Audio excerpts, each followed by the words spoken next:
And here we are. Let me know if everything sounds good. Hopefully we're fine. Looks like audio should be working, I hope. I have a cat here. Kitty. She's so happy. You can probably hear her purring. So how's everybody today? Starting a minute early here. We start every week, every Thursday, 11:30 a.m. California time, Los Angeles time. We already have some questions. So before I start, because it says there's only one person here, let me know you guys are here and I will answer your questions, just to double check, make sure you're still watching.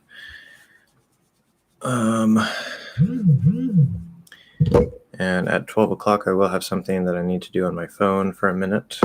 So I'll have to pause at that moment. Daniela is here. Okay, let's start answering Daniela's questions. So how are you? I'm fine, yes. I hope you're also well. Thanks for coming back. Hello, Delio. I'm good. Hope you're good as well. Okay, so Daniela asks, I noticed in a few songs that native speakers say my as ma.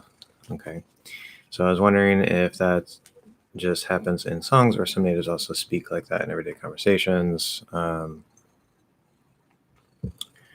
Okay, so this is, okay, my can be reduced to ma in faster speech or lazier speech.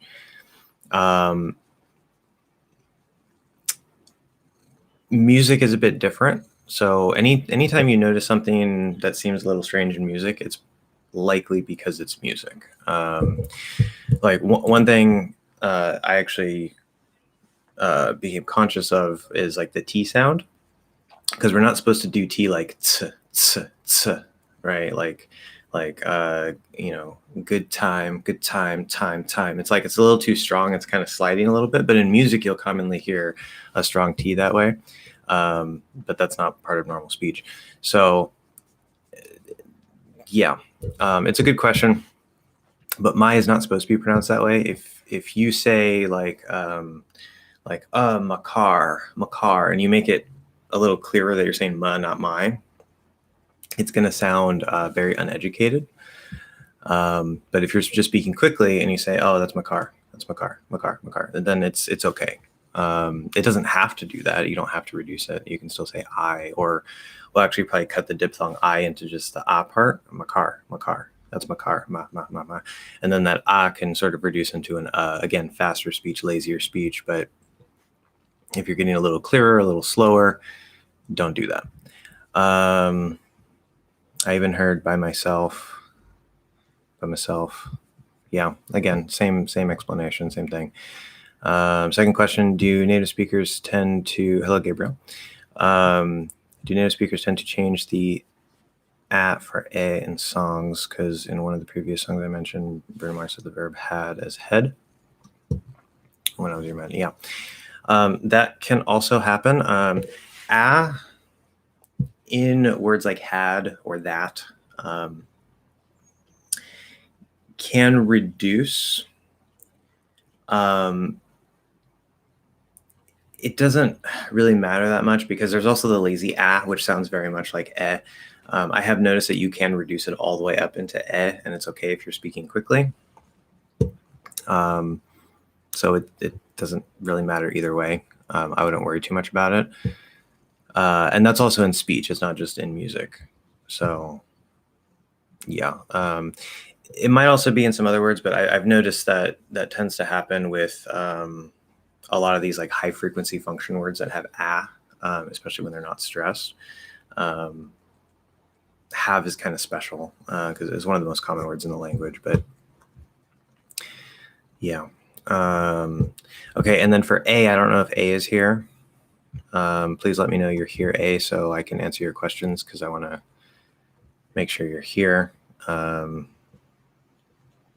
don't know, maybe you're planning to come back later, in which case I might just answer them and you can watch the replay. But Davin, welcome. How are you? I think that's a typo.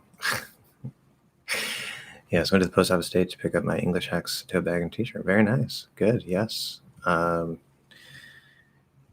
supporters get exclusive merch. Very nice. Very nice. Become a Patreon supporter if you want a tote bag and t-shirt. Of course, you have to have be at a certain tier. It's all in the description, but yes, David, very nice. Very nice. Glad you got that. So now you can show it off, right? Go to the store, English Hacks, and people will be like, oh, what's that? And you'd be like, go subscribe. See, there you go.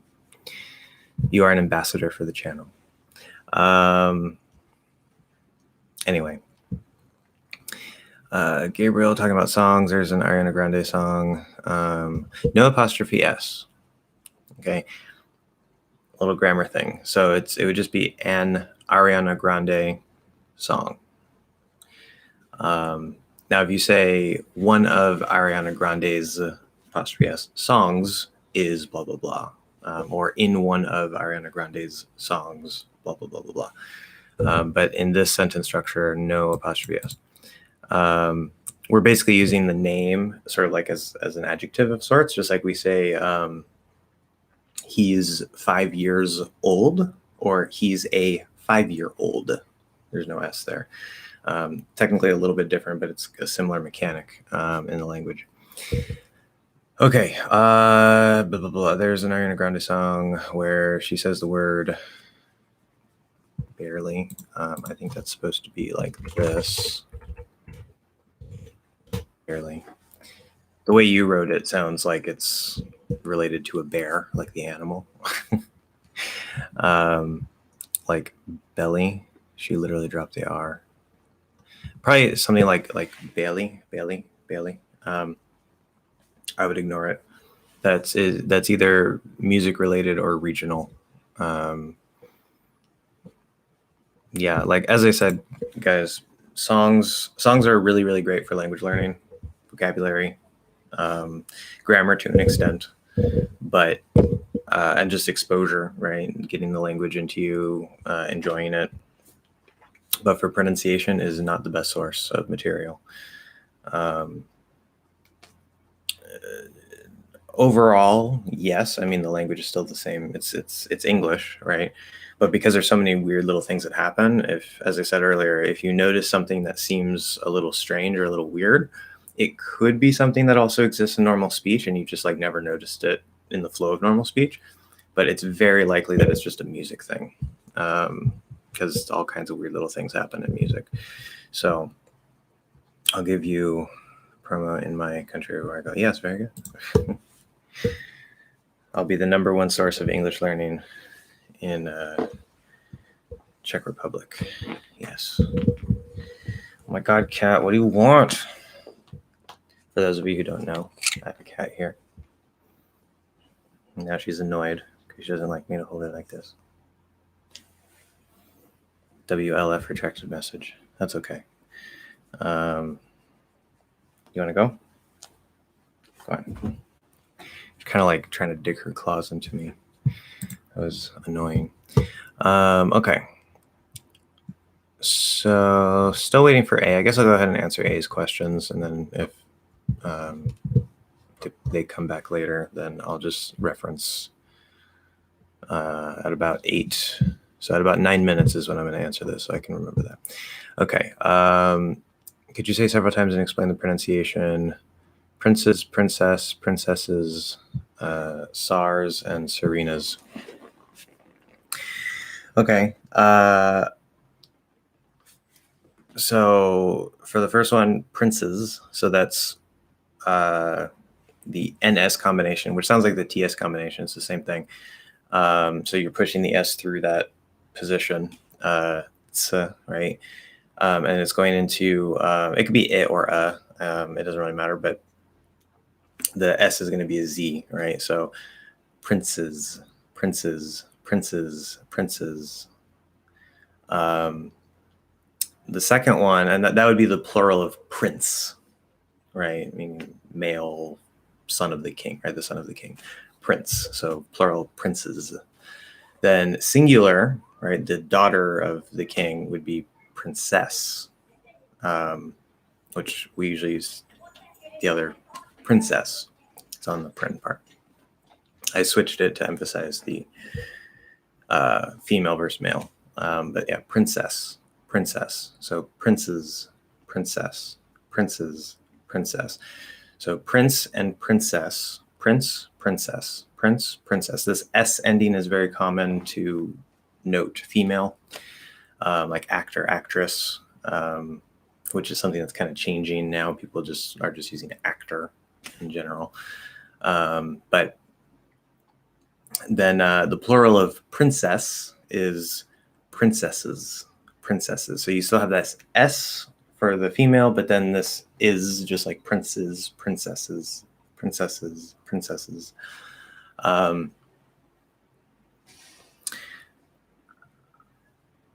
Okay. Then Tsar and Serena. So it's a TS. Sometimes we'll say Tsar. Sometimes we'll drop the T because we don't actually have ts as like a sound combination in English. So in foreign words or things that point to foreign things like the Tsars of Russia or whatever, which we could also say Tsar. That's another pronunciation. That's probably how it's supposed to be. It's just spelled TS. So Tsar, Tsar, Tsar, all three of those are used. The second one is very, very uncommon. I don't think I've ever really seen that, but obviously that would be the female version. So Serena, Serena, Zarina. I don't know if we would keep the R part, but I naturally want to reduce it. How on earth does TS make Z sound? The first sound in the original word derived from Caesar is as in pizza. Fast TS sounds like but Z. Yeah, so related to that Tsar or Zarina, right? Don't trust the spelling. As I said, don't trust the spelling. Spelling doesn't matter in English. It doesn't matter how it's spelled. It matters how it's pronounced. Now, originally, it probably was just Tsar with a Z, but because it's written in English with a TS, people started pronouncing it as Tsar or Tsar and just dropping the T, also making it a straight S. So all of those are acceptable pronunciations, but it probably should be a Z. And that's just the way the word is pronounced. Why did they spell it with a TS? I don't know. Maybe it has to do with, the transcription or the transliteration going from Cyrillic in Russian to English into like a Roman alphabet. Who knows? All these stupid things happen, like or the classical Chinese transliteration, like trying to put it into English letters of the Tao Te Ching, right? It was originally written like this, Tao Te Ching, but it's pronounced Tao Te Ching, but they wrote it like that. So now, modernly, they try to write it like this, Tao Te Ching, because that matches the way that it's actually pronounced. But the original transliteration, for whatever reason, when they were actually writing, first transcribing Chinese to English writing, they wrote it with a TTCH, even though it's not pronounced that way. I don't know. Who knows in history why these things happen between languages or whatever, or how things change over time. It doesn't really matter. This is sort of a special case where you see a TS and it makes a Z sound. Okay, big deal. It doesn't matter. It's just an exception. I wouldn't worry about it. Always focus on the sound, not the spelling, as I said many, many times. Dilio, is the expression topsy-turvy common in your dialect? I mean, it's an expression. It exists. I wouldn't say it's like we don't use it every day, but it's a normal expression, yeah. What is the best way to alleviate a slight lisp? Well, that would have to do, which I've noticed that my line of work with accent reduction obviously is very directly tied to speech therapy. And now I'm not a speech therapist because that's usually within the same language.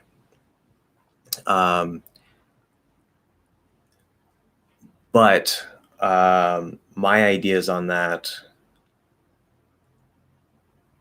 would be the same techniques as adjusting your pronunciation to a new accent, whether that's a new dialect or a new language.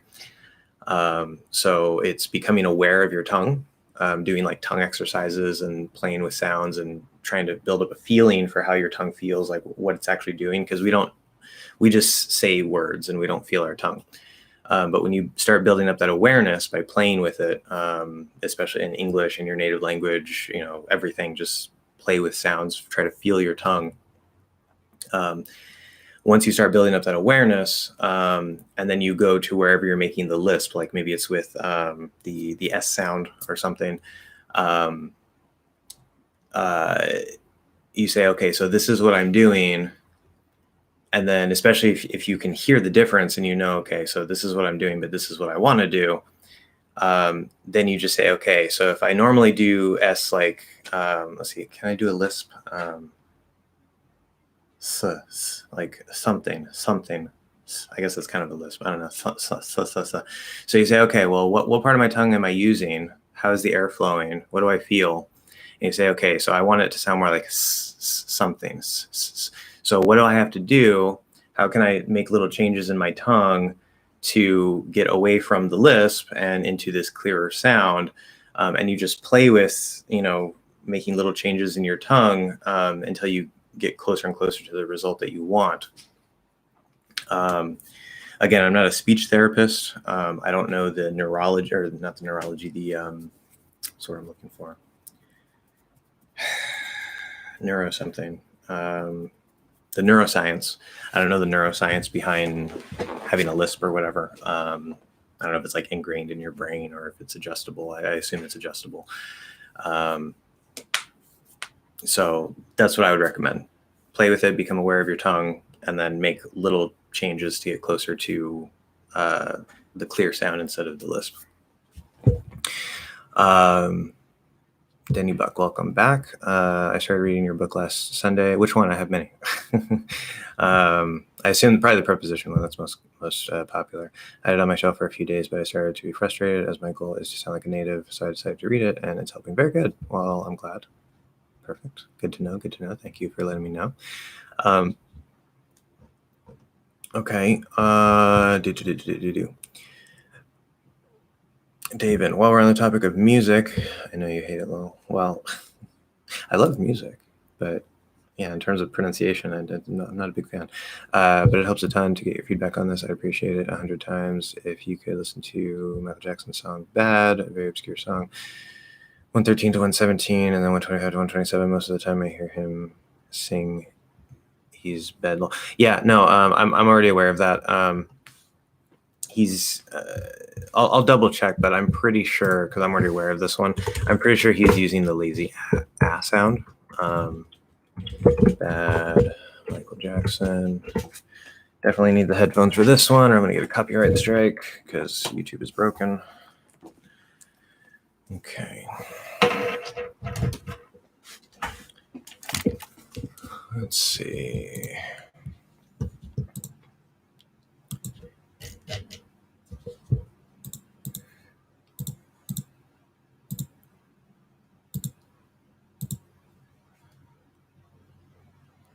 Yeah, that's a lazy ah.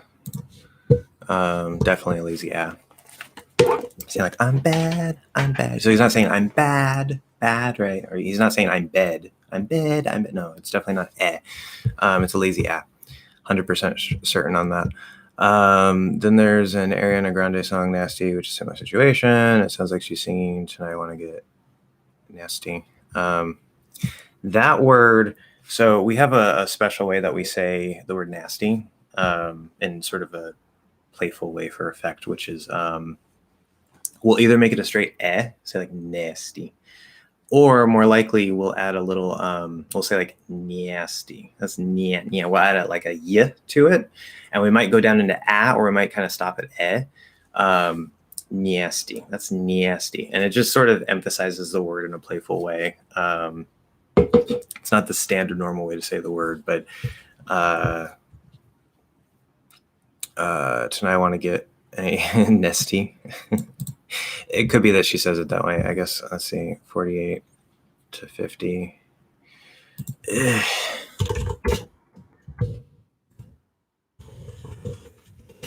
Okay. Why? Okay. What was that? SDN. Okay.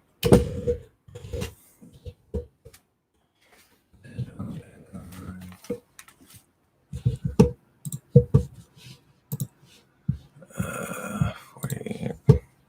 She has that Mariah Carey pitch going on.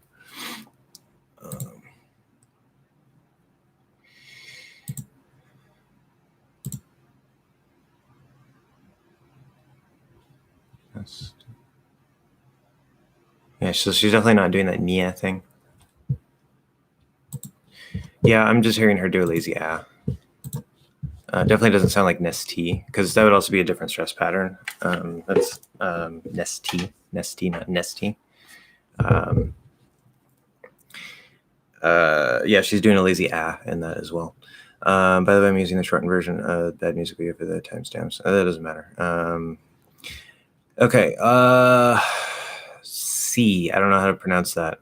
Seprenye. I don't know. That's kind of what it looks like to my English speaking brain. I'll call you C. Welcome. Can I pronounce the sound R in a position similar to G? The back of the tongue is raised, not the middle. If it's easier for me to pronounce TR, DR, LR, I would say no. Say or no, because you're immediately like, even it may not even end up sounding like an R, but even if it does sound like an R, it's probably going to sound something more like That's not the right sound. That sounds like kind of like you're choking yourself a little bit. It's not going to work. It needs to be in the middle, because and it can't be too closed, like too close to the top, and it can't be too far back, because we need to hear proper airflow around it. Otherwise, it's not going to sound right. And then especially combinations like TR, DR, LR. So like if you say like, which TR and DR, you don't have to do this. There's two things you can do. You can do ter or der, or you can blend the T and the D into ch and j and say chur and jur.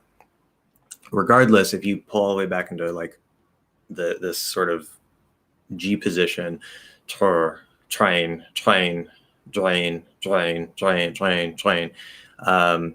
and then maybe that's not exactly what you're trying to do, but it's I can't imagine that sounding right. I'd have to like listen to you and say like, okay, but I'm 99% sure that it's not going to sound good. So it has to be the middle of the tongue. Yes. What's the most beginner-friendly resource as to get a tight grip on phonetics? Well, I would like to say my channel. But I wouldn't know. I mean, I know Rachel's English is really good. I don't know every little thing she does and whatever, because I mean, obviously I don't watch all of her content, but I've seen some of her stuff. In terms of like phonetics knowledge, Wikipedia is a pretty good source. Anytime I need to look up something for phonetics, I usually go to Wikipedia.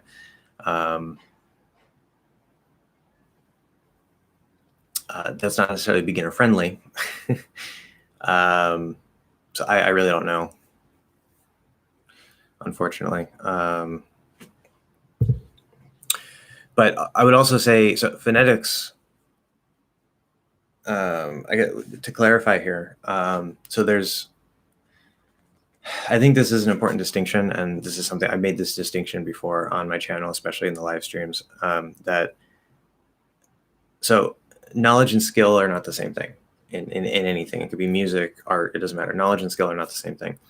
And this is very easy to see in, say, for example, grammar and vocabulary. You might know 5,000 words and be able to pass, the highest level grammar test, and yet you can't have a basic conversation. Why? Because you didn't practice the skill. You just have the knowledge. It's just in your head.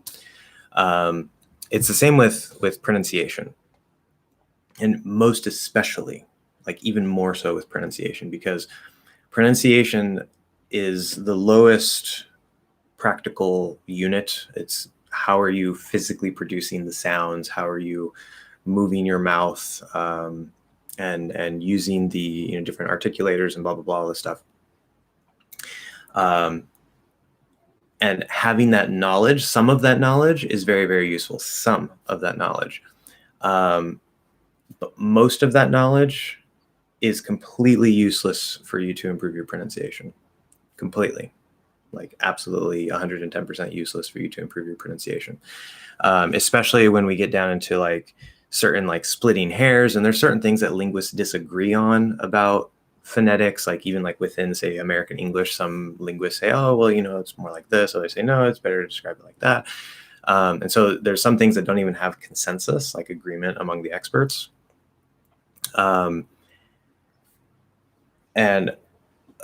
one of the goals of my channel, especially in relation to pronunciation, is to make it to where you don't have to care about all that. You don't have to, work through and do all this stuff. And you can even ask David, because David comes from a background of learning a lot of this stuff and practicing it. And it did work very well for David through different exercises and stuff and whatever. But I think even David will probably tell you that a lot of that technical phonetics information, that knowledge, isn't necessarily useful when it comes to the actual production, physical, mechanical production of the sounds and the perception of the sounds on top of that. So if you're talking about like learning about phonetics as an interest, that's perfectly fine. If you're just interested in it, go for it. If you're talking about learning about phonetics in the hopes that you're going to improve your pronunciation, I would not care about it very much, because most of the information, aside from being confusing,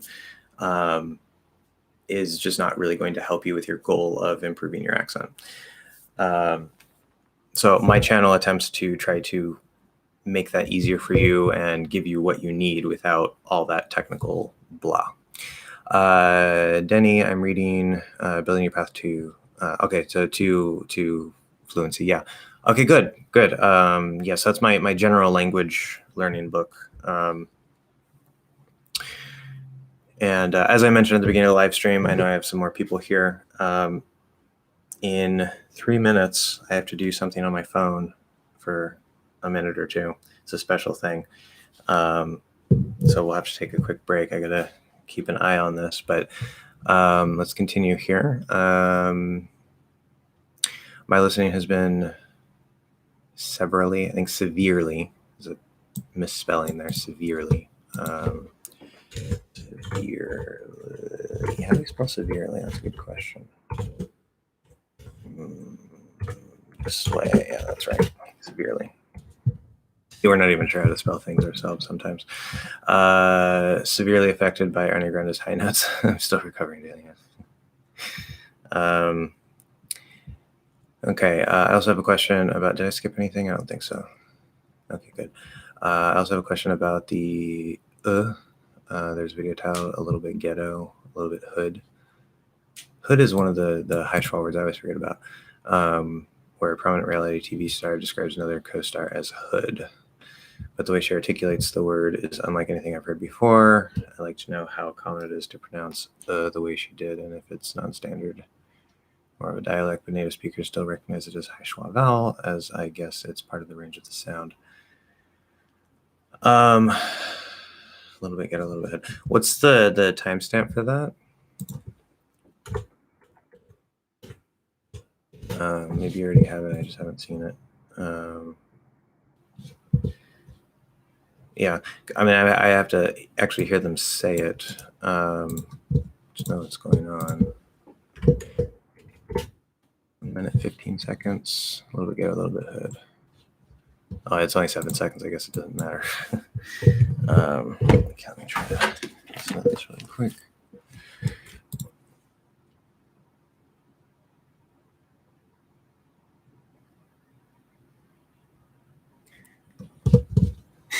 Okay, yeah, that's the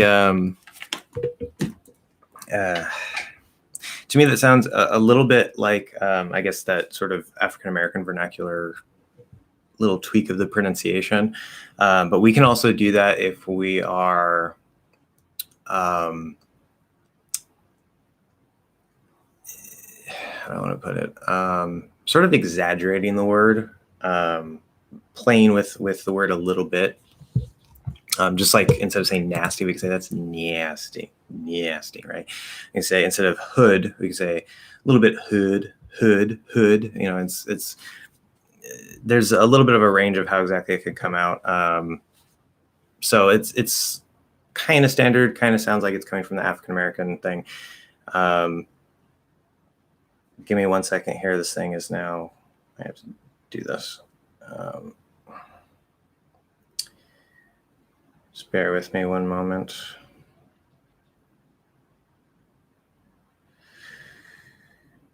Come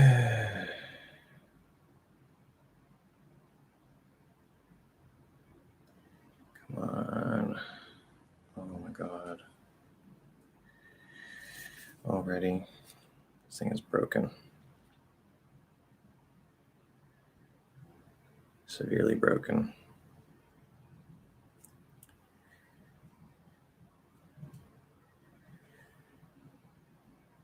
Wow, the entire thing is crashing.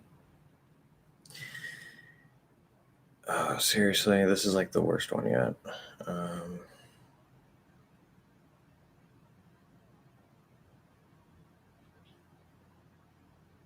Okay, well, I guess that's the end of that. Oh, there it is. Took a second. Let's load.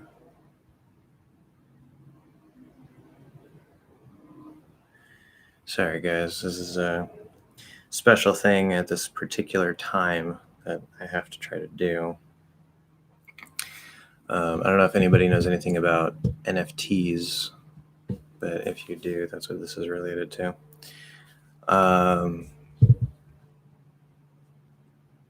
Yeah, I don't think this is so slow.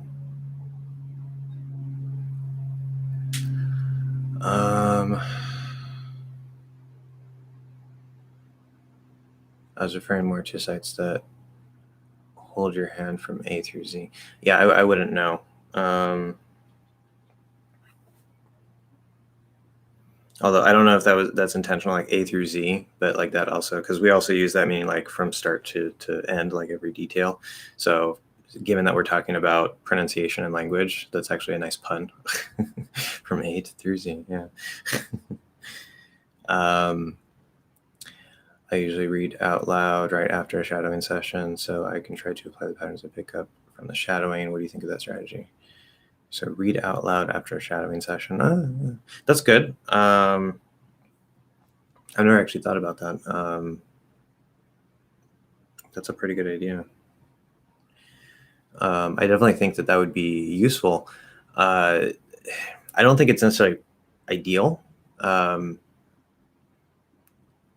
And it's probably not like the best exercise, but I definitely think that could be useful. Yes. The only little downside that I see to that is, this is working better now, is, so you're like, are you saying like you're reading the thing that you were just shadowing, like without shadowing it anymore? Or do you like go to like some other thing and start reading that to try to apply, you know, the shadowing stuff? Because if it's the same thing, you're just not shadowing anymore, you're reading it, then you're just kind of like reinforcing it, and that's like an extension. I don't see anything wrong with that. But if you like, say you have a shadowing session and then you go try to read like some random thing and try to like sort of apply, like there's many different ways that a particular thing could be said. And so you're trying to apply it to a new context, which is good, but it may not, like the things that you're doing may not necessarily work in that new context. And so it's not the worst thing. But what I would probably do for that as a form of like security is like do a shadowing session for one thing. And then if you're going to switch to something else, make sure there's an audio and try to read it out loud first and kind of go over it and see like, okay, like this is how I would probably try to say this based on, you know, like what I was practicing. And then listen to the actual audio of that and see like how close you were or how well you did with that. that can be very, very useful, I think. Like there's seriously, like in hold on a second.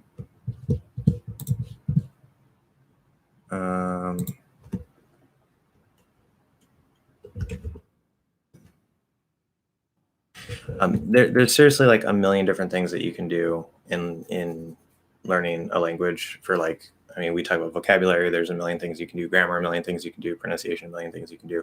Different ways that you can use different techniques, different tools and resources.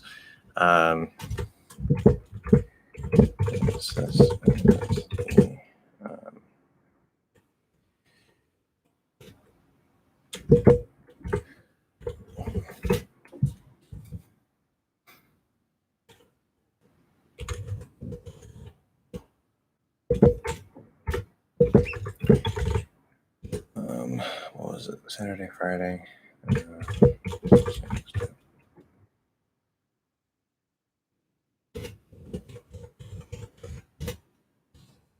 Okay. Got so many things going on. Yeah, I don't think this thing's going to work here. So I think I'm just going to stop this.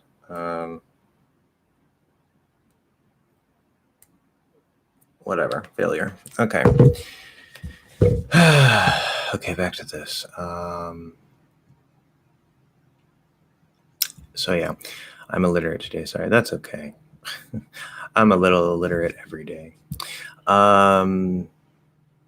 I think in some ways, all the technical stuff might actually hamper one's ability to truly hear and develop an ear for English. Yeah, exactly. Because you're relying on the knowledge and what your brain like expects instead of what is actually there.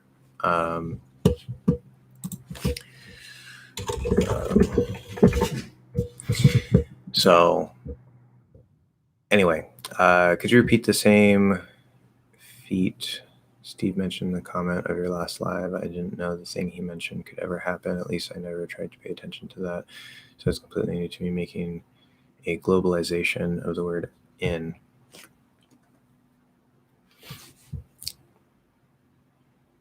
I don't know what the specific thing. Can you copy and paste that comment? Because I think I know which one you're referring to. Is it the one where like from the anime? Because I don't remember specifically. So if you can just like redo that, or maybe you have it down here. So yeah, okay. So I'll come back to that. I'm can never be reduced to can it? It depends on how you look at it. Yes. On the extreme end, because we were talking about my earlier and how it can kind of become in like really fast or lazy speech. The I diphthong, the most common thing that we do is we'll cut the diphthong, meaning we'll just do the ah part, and maybe a little bit of movement towards the end position, but it's basically just the ah. So if I say like, I like it, I like it. Allah. So I'm just going from ah to oh, I like it. If you're even more lazy and or fast, if we're saying like I'm, okay, so instead of I, we can cut the diphthong first, right? I'm, I'm. Speaking really fast or lazy, if I say like I'm tired, I'm tired. I'm tired. Perfectly fine. But as soon as you slow it down more, as soon as you start enunciating more, no, you can't do that. Remember, it's a range. So it is possible. I wouldn't say it can never be reduced, but it's not supposed to be reduced all the way down that way. It's something that can happen if you're speaking fast enough. Can you help me figure out an informal expression for when you talk to a friend and see they're thinking about doing two things but can't decide, and you're like, oh, I see you're still blank. Okay. Informal expression. Talk to a friend. They're thinking about doing two things but can't decide. Well, the first word that pops in my mind is deliberating. That's not necessarily an informal expression. Oh, I see you're still mulling it over, to mull something over. Again, I wouldn't necessarily call it informal, but that would be a phrasal verb to mull something over. To mull over.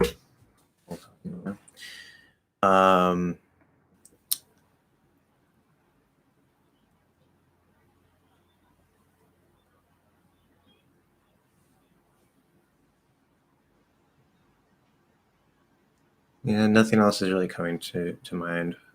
There's probably other things, but that's probably what I would say, to mull something over.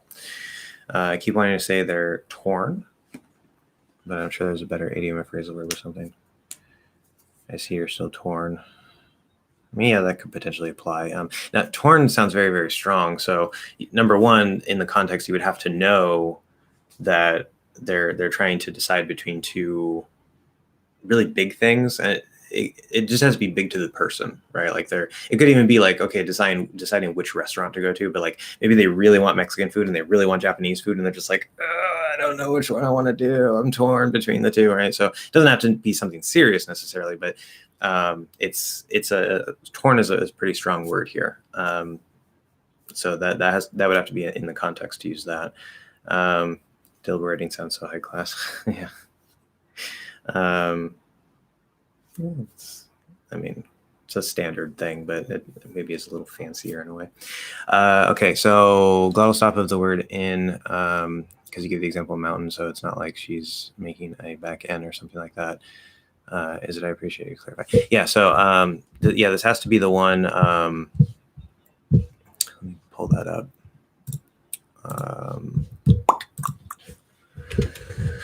One from the anime. Comments.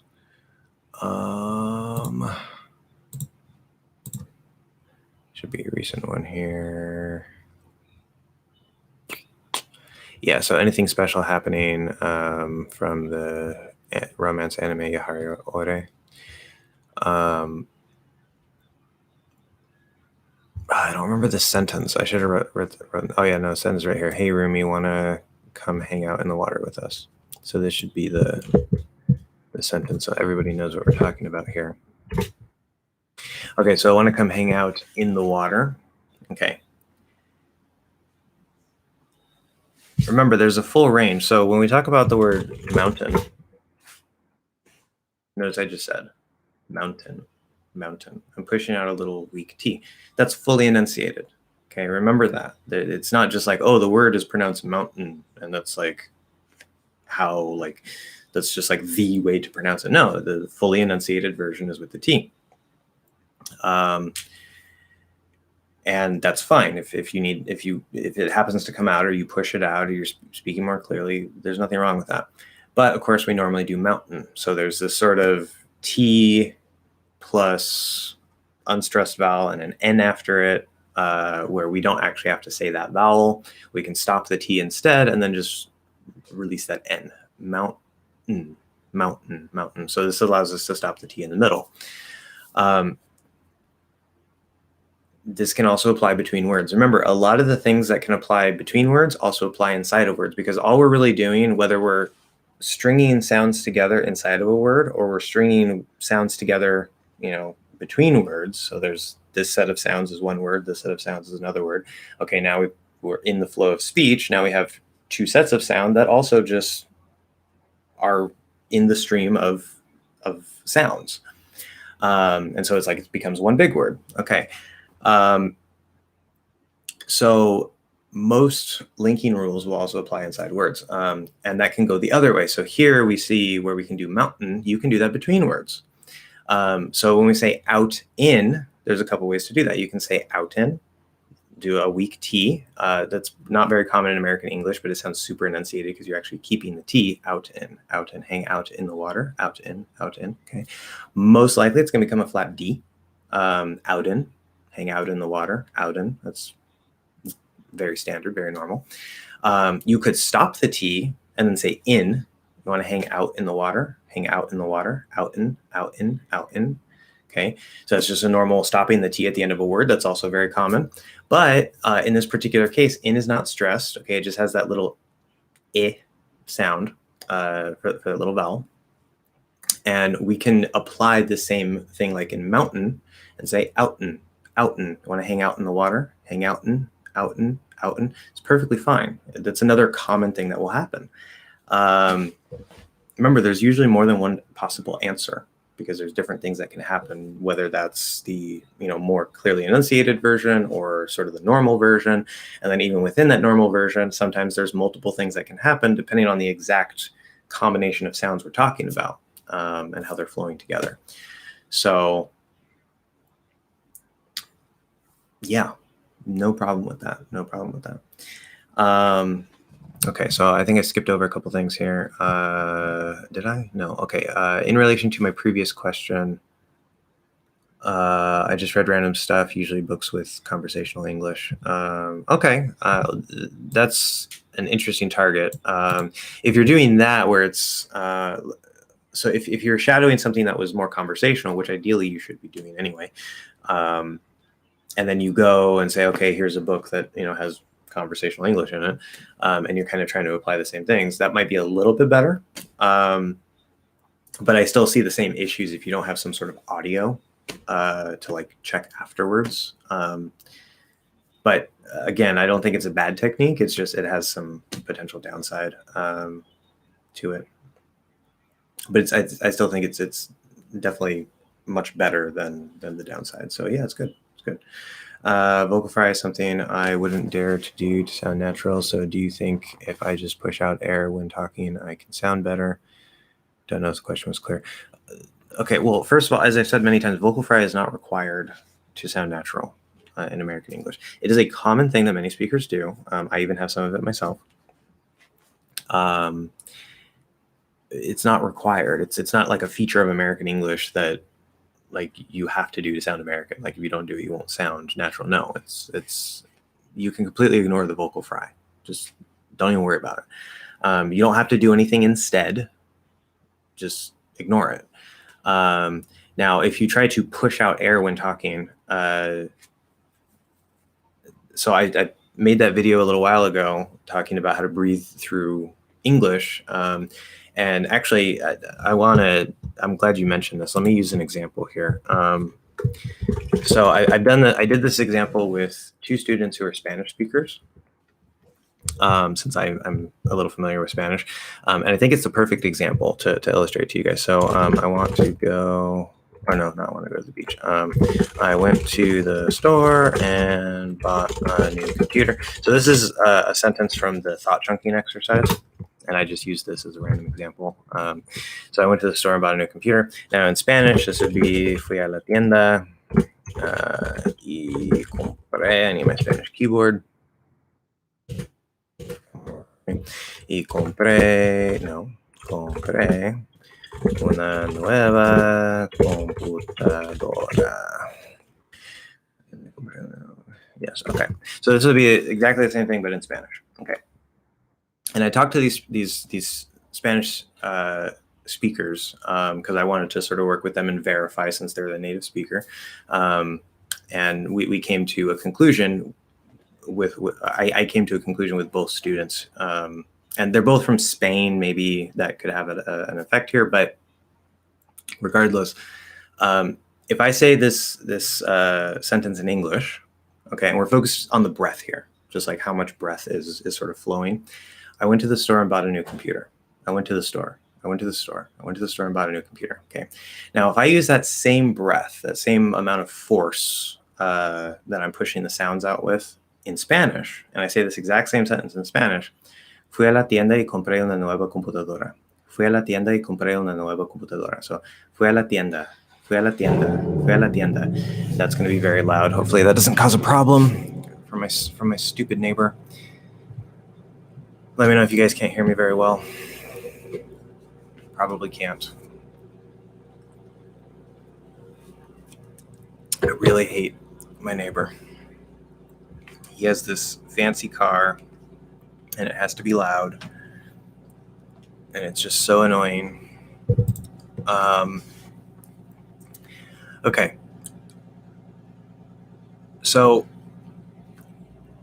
in Spanish, the Spanish, at least Castilian Spanish, if nothing else. Okay, you hear me perfectly good. Perfect. The iconic loud car, yeah. Okay, so in Spanish, it seems that there's a little bit less breath flow. Okay, so instead of saying fui a la tienda, that's how I would do it, like using English breath. And that also feels a little bit weird to me because that's not how I speak Spanish. Now, there's still linking, there's still the flow, there's still everything, but there's just this little bit less force of breath. Fui a la tienda, fui a la tienda, fui a la tienda y compré una nueva computadora. Fui a la tienda, fui a la tienda, instead of fui a la tienda, fui a la tienda. And you can really hear that little bit of breath at the end. It's kind of hard to hear in the flow of it. It's a very subtle thing. It's a very, very subtle thing. But I confirmed this with those two speakers. So again, maybe it's just limited to Castilian Spanish, but this verifies to me that between languages, there is little subtle different force of breath, which can affect how natural you sound.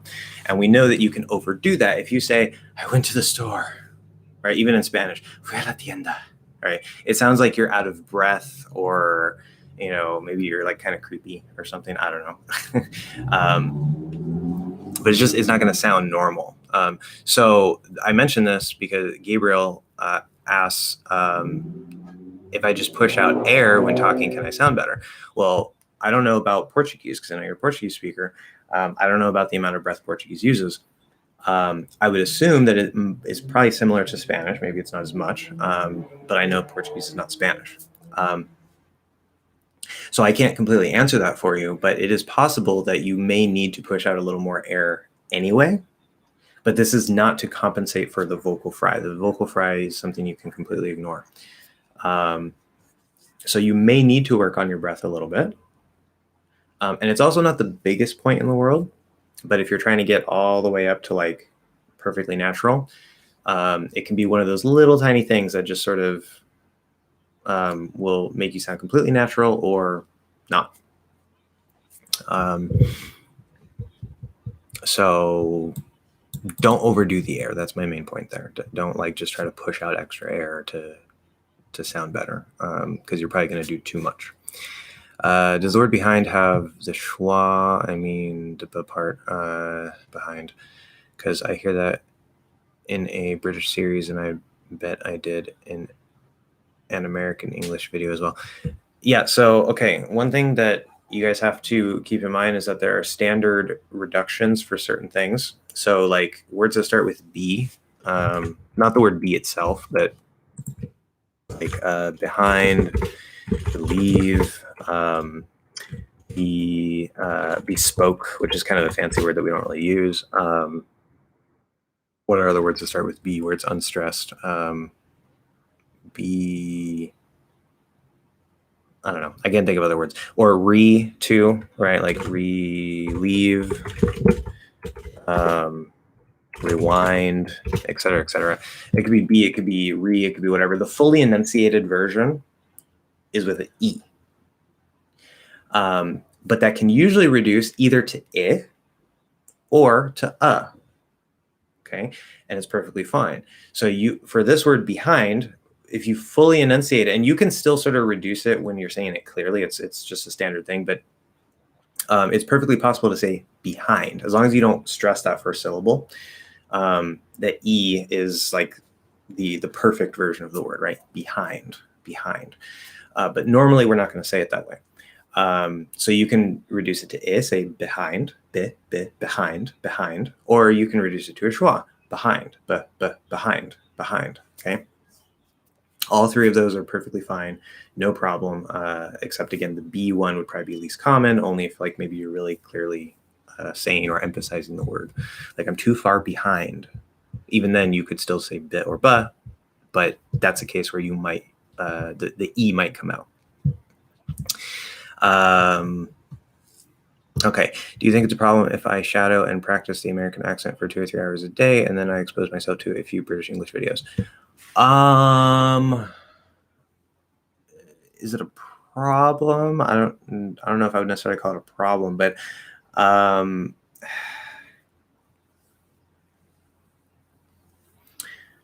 So you mean like if you happen to watch a couple of videos that have British English, or like you're intentionally like, okay, I've done my American English, now I'm going to sit and watch a few British English videos. If it's the first case where you just happen to be exposed to British English because there's like maybe some YouTubers you follow who speak British English, it's not going to be a big deal. I don't think. But if you're like consistently every day sitting down and saying, okay, now I'm going to watch British English videos, again, I wouldn't necessarily call it a problem, but it's when you're trying to develop a particular accent, being exposed to other accents aren't really going to cause you problems. But if you get regular exposure to other accents, it's just kind of like it kind of pushes against the work you're doing in a way. And it's better to optimize and like be surrounded by like just one accent the whole time for a period of time, right? And so I don't think it's not going to cause you any problems. No, it's just not necessarily ideal. So I wouldn't worry too much about it. Yeah. I sometimes read entire phonetic transcripts, IPA of text. I try and adjust some sounds because I just don't vibe with that semi-fake standard American accent. Your thoughts? Sorry, I know that IPA isn't exactly up your alley. Yeah, I know. It's just there's an app that just makes it really easy. Which app is that? If you say Elsa. No.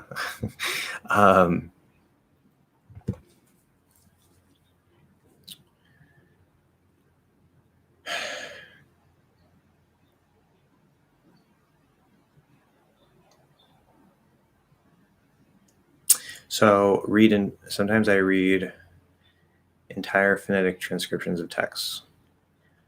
Personally, I think that is a gigantic waste of time. I could be wrong. There's probably some benefit in it, I'm sure. I don't see why. Like there's much better things you could be doing with your time, I think, personally.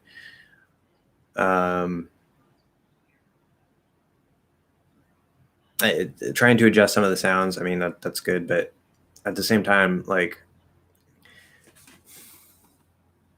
to me, it just seems really backwards because it's like, okay, so languages sound first, or if it's sign language, then it's sign first, whatever. I don't have to be, but you guys know we're talking about spoken English here. So languages sound first, and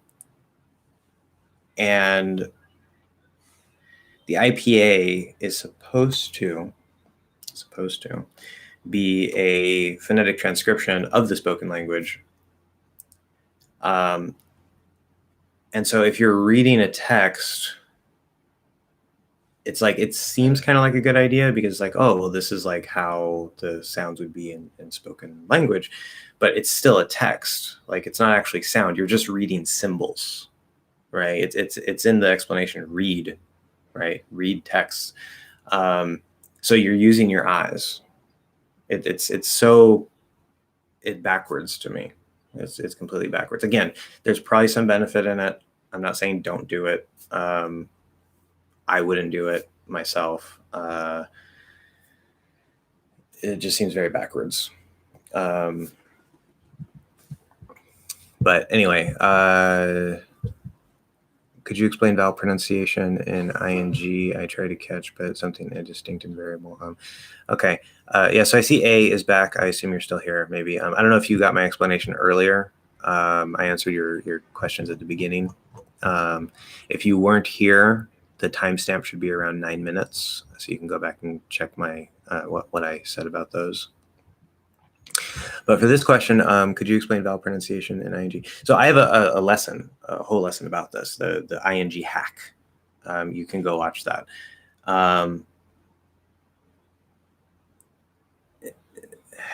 I don't know if... Okay, let me know if you've seen that video about the ing hack. If you have and you still have questions, let me know, and I'll try to go back over it. But if you haven't watched that video, I'm just going to say go watch that video because I don't want to sit here and explain all the stuff right now. Again, because I've already done that several times in other live streams. So just let me know if you've seen that or not. Have you ever heard people say anime like anime? No. Maybe in British English. And asking because I heard one YouTuber saying it like that, possibly in an attempt to approximate the way it's pronounced in Japanese, but it sounded odd. Yeah, it does sound odd because that's not even an approximation of the Japanese. Like, I guess an English speaker might try to approximate it that way, but that would be anime. Anime. So maybe they're just like, to them, it sounds more like an ah, so saying anime. And I guess an English speaker might do that, but I've never heard an English speaker say it that way.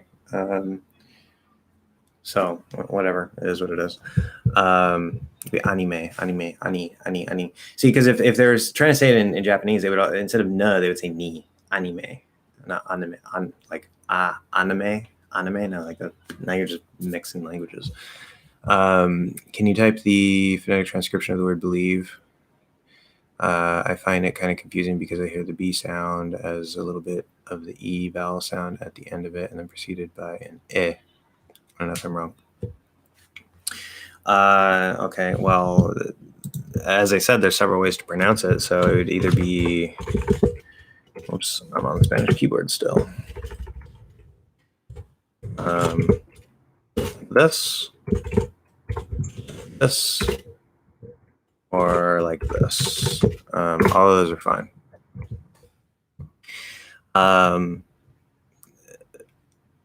Now, is there a little bit of an E before the I if you reduce it to I? There's not supposed to be. Could it maybe happen that way? Sure. Does it matter? No. That's splitting hairs. No, it doesn't matter. I would just, if you hear that, ignore it.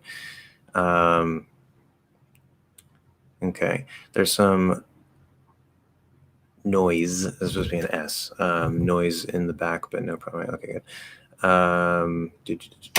We don't need to retract the messages. Betray. Oh yeah, good. Before. See, yeah, because I was asking about that. Yeah, so betray before, same thing. Betray before, betray before, betray before, same exact thing. Could be E or reduced to I or a. If it happens. If what happens, I don't know what that's in relation to.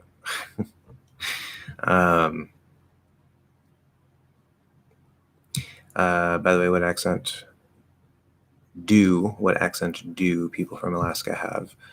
I assume they have a Canadian accent. Are you able to tell? No, the people from Alaska, they don't have a Canadian accent. Well, I mean, most Canadians sound more or less identical to us. It depends where you go, but many Canadians speak almost exactly the way we do. In Alaska, so Alaska is part of the Pacific Northwest area, and there's probably some regional things, but most people that I've heard from Alaska just sound completely normal. They don't really have an accent. In an American something, what? Maybe that was related to one of your other messages that you deleted. Okay. Tophonetics. What? That's the name of the app I use for transcriptions. I heard you don't like the name. What is that even supposed to mean? Is that one word? Let's see here. Phonetics. Well, it's free. That's good. I assume there's a paid version. Convert your English text or words into their phonetic. This is, oh God, this is like, I definitely do not endorse this tool. This tool sounds like the exact opposite of what I'm trying to accomplish. But again, it's a tool, and different tools work for different people, so it's not a problem. If it works for you, great. Enter my text. Okay. If I say, I like dogs, digs dogs, and people are smart. Show IPA. I like, of course, it's going to mess up the ah. And yeah. What? How is it that For R, it just puts ah and 2 dots. Ah, is this based on British English? That's a very big red flag to me. Is there settings for what kind of English I can use? Because I'm pretty sure wait, no, hold on, I'm gonna show IPA. So for R and smart, it's telling me to say ah and smart. So I think this is based on British English. Pretty sure. Let's see if I try to do ear, R, or air. Okay, so it says, of course, a horrible transcription. Now it says R actually has an R in it. When I put before, it had no R, so it's not even consistent with its own transcription. Of course, it uses the aw for or, which you can do, but that's not the easy way. And then for air, it just says air, which again would be British. So I see inconsistencies, and there seems to be maybe an emphasis, like some sort of mix between British and English. I don't know. That even if this tool were useful, it seems that it's just not consistent. And so I definitely would not endorse this tool at all. But again, do what you want to do. Going to this same question of vocal fry, not sure if it's vocal fry, but I feel my throat vibrating with every sound, unless it's a voiceless sound. Of course, do you think it might interfere with the quality of the sound? I really thought that bass was pronounced with a Z, and other similar words too, like based, basically. Probably I'm having some issue with S and Z. Okay. So I'll come to the second question in a second. Yes, this isn't related to the vocal fry. So notice you say, I feel my throat vibrating with every sound unless it's voiceless. Well, if it's voiceless, right, it's just breath. There's no vibration of the vocal cords, right? Right? Okay, so if it's voiced, and voiced by definition is vibrating of the vocal cords, then that would mean that you should feel your throat vibrating with every sound unless it's voiceless, right?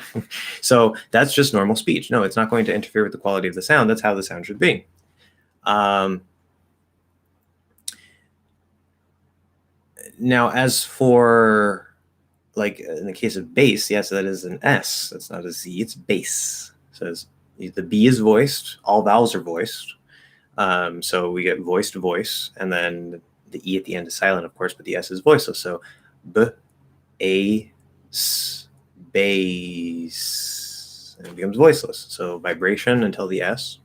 Okay, that's how it should be. Now, if you were saying it as a Z, that's a problem, because that's just not how the word is said. That has nothing to do with vocal fry, or, you know, if you're vibrating when you're not supposed to. No, it's just like it's you're trying to use the voiced version instead of the voiceless version when it's supposed to be the voiceless version. Bays, which is not a word, that could easily be a word in English, but it's not. That would be with a Z sound, bays, in which case that would be correct. But this particular word is bass. So you have to switch from that voiced to the voiceless, the voiced A into the voiceless S. How do native speakers, because plural, so how do native speakers view people that switch S and Z, hear people that do that sound French or Italian? I'll try to pay more attention to fix that. Switch S and Z, so like saying bass instead of bass. How do people view it? I mean, best case scenario, you're going to have an accent. Worst case scenario, it's just going to be really hard to understand you, so it'll probably be annoying.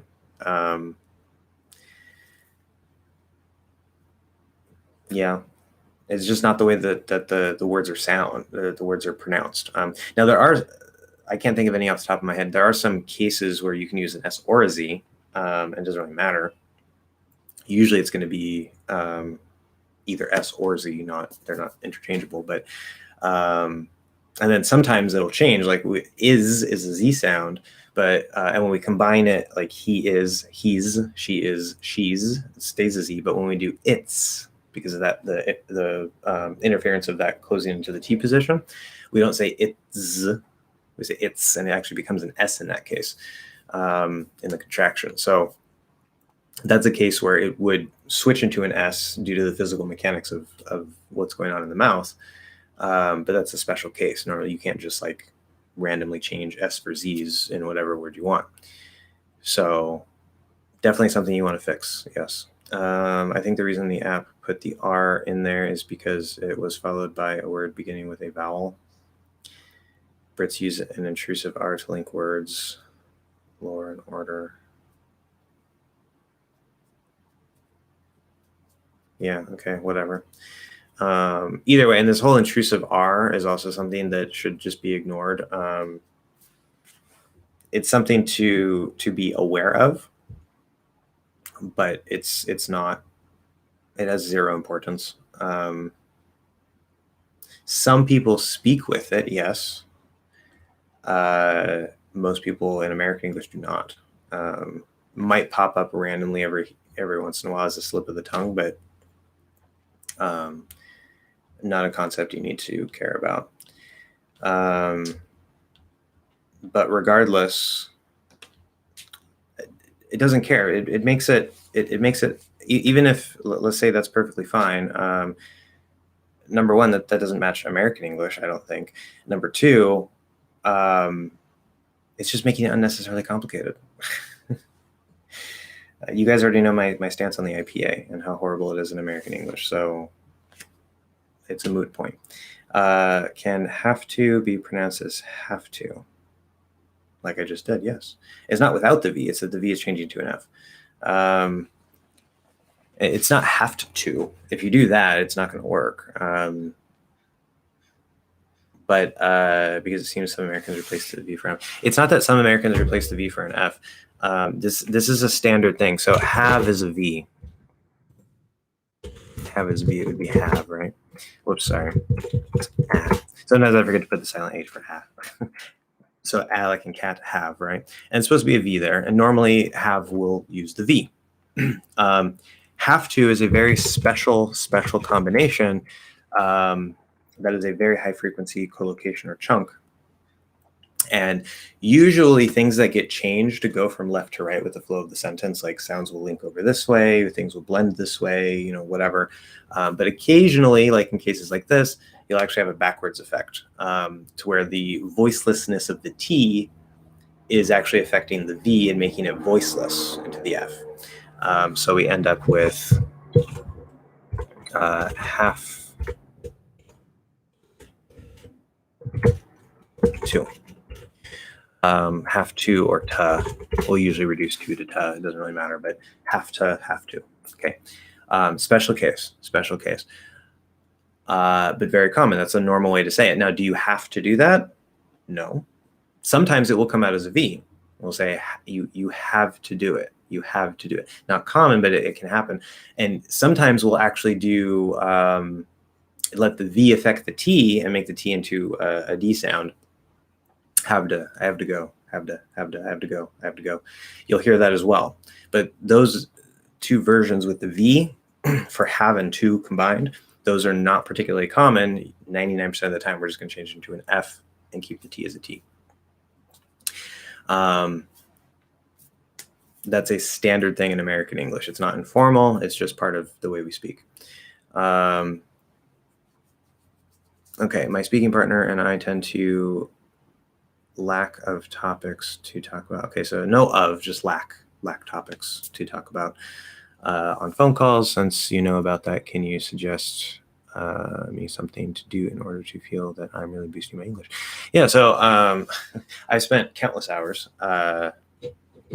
doing Spanish to English exchanges. So yeah, I definitely know a bit about this. Eventually you just run out of things to talk about, right? How that worked out for me and my primary, because I had at one point I had like 3 language exchange partners in Spanish, but there was one that I was talking to the most and that I talked to for the longest. It was like probably like 2 years or something like that, or a year and a half. And it's it eventually becomes like, like, okay, say you have a friend, right? You go hang out with your friend. What do you talk about? Like, your friend, right? What do you talk about? Well, okay, something happened in the news, or you have plans this weekend and you tell your friend about your plans, or whatever. Like, you talk about things, right? So it just becomes that, where like, you hopefully become friends with this person who's your language exchange partner, and you just talk about things that are going on in your life, or you ask them about things you haven't asked them before. Like, maybe if you never talk about politics, right, and you're both fine talking about politics, because obviously that is a topic not everybody likes to talk about. You can be like, what do you think about this thing that happened, like with the president or something, whatever. And so it doesn't have to be this forced thing. You just talk about stuff. One thing that you can do, because trying to think of things on the spot is like the hardest thing, right? If I say, think of a tree, you're now thinking of a tree, right? That's the magic of language. And you're not thinking about other things. You're thinking about a tree. So then if I ask you, hey, tell me about something, some random topic. Okay, what's going to pop up in your mind? Nothing, because I didn't give you a specific thing to focus on. So your brain is just blank, right? So it's really hard to think of things on the spot usually. Some people have a skill for that, but especially if you're more introverted, like myself, not the easiest thing in the world. So what you can do is, before the conversation, from the time the conversation ends until the beginning of the next conversation, however long that is, write things down, right? If of course you might have certain questions that you might want to ask them about English, but if you think of any topics, maybe you see something on TV and you're like say it's like a commercial for some kids product, like it's some toy, and then you say, I wonder, maybe I can ask my partner what they think about, marketing to kids, or whatever it is you want to talk about. I mean, it's very dependent on what you want to talk about, what they want to talk about. You have to guide that, but you can try to write things down between the calls so that you have some topics. One other really good resource, actually, now that I think about it, I haven't used this resource in a little while. Let's see if it's still around.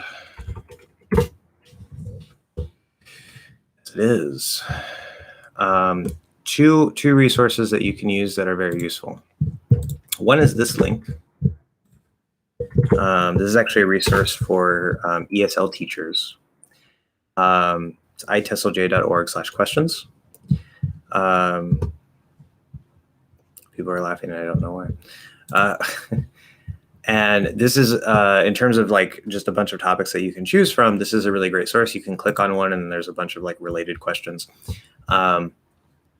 I used to use this a lot. And then more recently, I started using this topic. So there's a thing called table topics. You can look up what that means exactly if you want, but it doesn't really matter right now. This link here is a random table topic generator. Just think of it like a random topic generator. So you can set it to anywhere from 1 to 10 randomly generated topics. You click on generate. And it'll give you just a bunch of, sometimes they're just like words that could like be like emotions. Okay, that's a topic. But it just gives you random things and you can just pick one. And if you're just trying to like generally expand your ability to use English, like in whatever way based on whatever topic, this is really, really good. Otherwise, I would try to tie it to certain interests or certain things that you want to be able to do in English, and base it off of those topics and practice those. But so it depends on your goals and what you want to do. But this is a good place to find a bunch of things to talk about. So you don't have to like think of things. You just say, oh, okay, let's pick this. So that's what I would suggest. Would basic and conversation ever be possible alternative pronunciation of basic and conversation, or is that completely out of the question? Conversation. Very basic. It's too basic. For basic, yes, definitely. That doesn't work. Trying to have a conversation here. Conversation. Yeah, no conversation either. It's not going to work. I can imagine maybe if you get really, really, really lazy and you're speaking really quickly, maybe it could become a Z. But if I try to intentionally make it a Z, it's weird. It's like, why are you saying it that way? So yeah, I would be surprised if anybody ever changed those to a Z. Speaking of politics, quote unquote politics, I had this really embarrassing moment back when I didn't know there are words where I can't apply the flap D rule and said, yeah, now I see what everybody's laughing at. Okay. Just some fun trivia nobody asked for. Yeah. No, I mean, that's a good point. Now, the reason why you can't apply the flap D there, just so everybody knows, is because the T there gets secondary stress. Usually when the T is at the start of a syllable, gets secondary stress. This is one reason why I think secondary stress is important. A lot of people, a lot of linguists, a lot of teachers seem to think that secondary stress is not important. And compared to primary stress in a word, yes, primary stress is definitely the most important thing. But if that were a regular unstressed D at the start of an unstressed syllable between two vowels, it would flap. But it doesn't because it gets secondary stress, so it stays a T. Yeah. So anyway, good job. Glad you fixed that. I was busy, and now that I'm here, I don't have any questions. Okay. Well, good. Well, welcome. Glad you're here. What do you mean by quality of a sound? What do I mean by quality of a sound? What I mean seems to me be a little bit different than what other people mean, which I know is kind of confusing, but because the way that they use the word just doesn't make any sense to me. When I talk about quality of a sound, this particularly applies to vowel sounds, but also any sound. For example,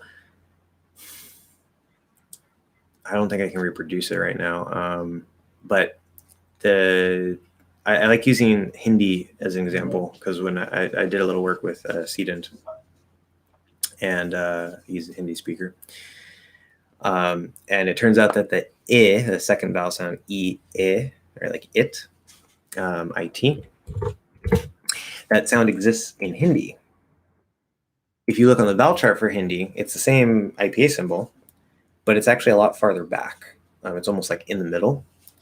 And he sent me some examples of like, people speaking Hindi and said, okay, focus, try to hear the sound. And I could hear the I sound. It sounded like I. I would identify it as I. But it didn't sound English. Okay. And I think I like using that because it's a really good example. It's the same IPA symbol. It seems to be the same sound. It sounds like the same sound, but it just doesn't sound English. It doesn't sound like the English version of the sound. And so when I talk about quality, that's one thing that I mean, where, see, I don't know if I can do it. I can't, but just let's pretend it sounds something like instead of just a little farther forward in English. If you were to use the Hindi one, it's probably going to give you a very slight accent, because it doesn't have the English quality of the sound. And this is another reason why I say don't trust the IPA, because the IPA is using the exact same symbol. Like there's no little dot next to it. There's no change to the symbol. There's nothing. It's the exact same symbol, and yet it doesn't quite sound English. So that's basically what I mean by the quality. Another example of what I mean by quality is like, say for T, like a strong T, t. So it has this nice crisp release. What a lot of English learners do is, instead of doing a nice clear release, they'll sort of slide it a little bit as they're releasing it, not to where it becomes ch completely, but it's almost like halfway between t and ch. So it's like t, t, t, t, t, or almost sort of like a ts combination a little bit. And in music, that's possible, but in regular speech, That's not supposed to happen. So it's still a T, right? Or if we talk about like the dental T, which again in American English would be interpreted as a TH, it's a special thing we do. But if we go to say Spanish, which uses a dental T for the T sound, they say T, so like tu, right? Where if I'm speaking Spanish and I say tu, okay, now the T isn't quite, it's not the Spanish quality of the sound because it's too crisp, right? They're both T sounds. They would both be interpreted by as T sounds, but they're not the same quality of the T sound. They're like different, slightly different T sounds, right?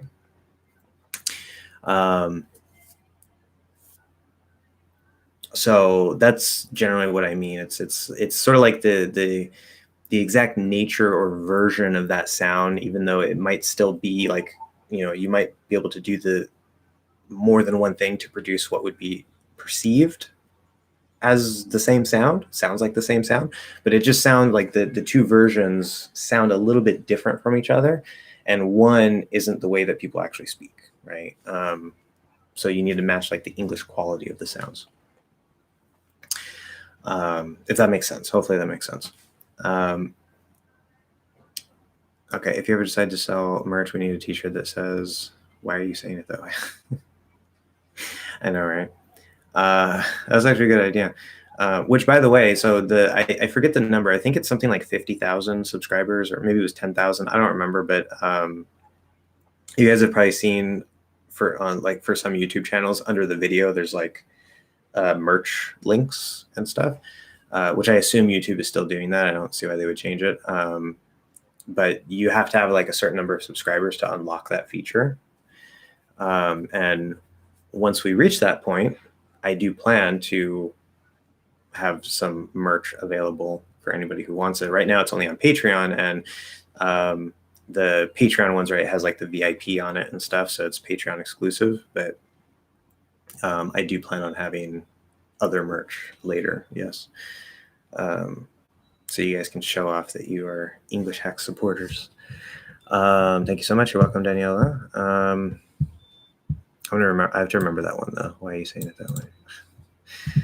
Yeah. Sorry, I was a bit busy here. About the app, you can set it for American English, and it shows more than one pronunciation for some words. It doesn't use the merger though. Yeah, I noticed that. A bit busy. Okay, that makes more sense. Yeah, a bit busy. Yeah, so I don't know if you got my feedback because I downloaded it and everything. I don't recommend this as a tool. Personally. Where can I change it though? I don't see an option for that. I see 3 dots. I see, settings, maybe. English dialect, British. Let's go to American. Show weak forms, vary pronunciation depending on whether words are stressed or in weak position in a sentence, as in connected speech. Sure, let's do that. Standard IPA character set. Okay, let's see what it does now. Ear, R, or air. Show IPA. Ear. Okay, so for R, did I type that right? Make sure I typed that right. Yeah, I did. For R, it's showing a schwa plus an R sound, or which I guess would be the weak version. I wouldn't. That doesn't seem accurate to me. Of course, it's using the unmerged aw for or, which is acceptable. And then air, it is writing eh plus Okay, so that's fairly accurate enough. Let's see. I like dogs and people are smart. I like, dogs and, interesting. So it's reducing the a and to but it's keeping the D. And people, okay, so we dropped the dots. People are smart. Okay, that seems more accurate now that I said it to American English. Still not perfect, and just the basic thing, I don't recommend the IPA in the first place. But That is better now that I switched it to American English. So I guess that does help. Use it if you want, but I don't recommend it. How would you link is one of my? Does it sound like is one of my? Or something like that. Good question. So remember, there's usually more than one answer, right? The fully enunciated version of a word is always possible. It can always come out, and that can happen on any given word, which kind of makes it seem really complicated. It's not that complicated. So is, that's the word. One of, okay, so we have a plus the, and then my. Of is the only one that's most likely for anything to happen, and most commonly we drop the V in of. So is, now I noticed you wrote like is, right? Is uses a Z sound, not an S sound. But yes, is one of my.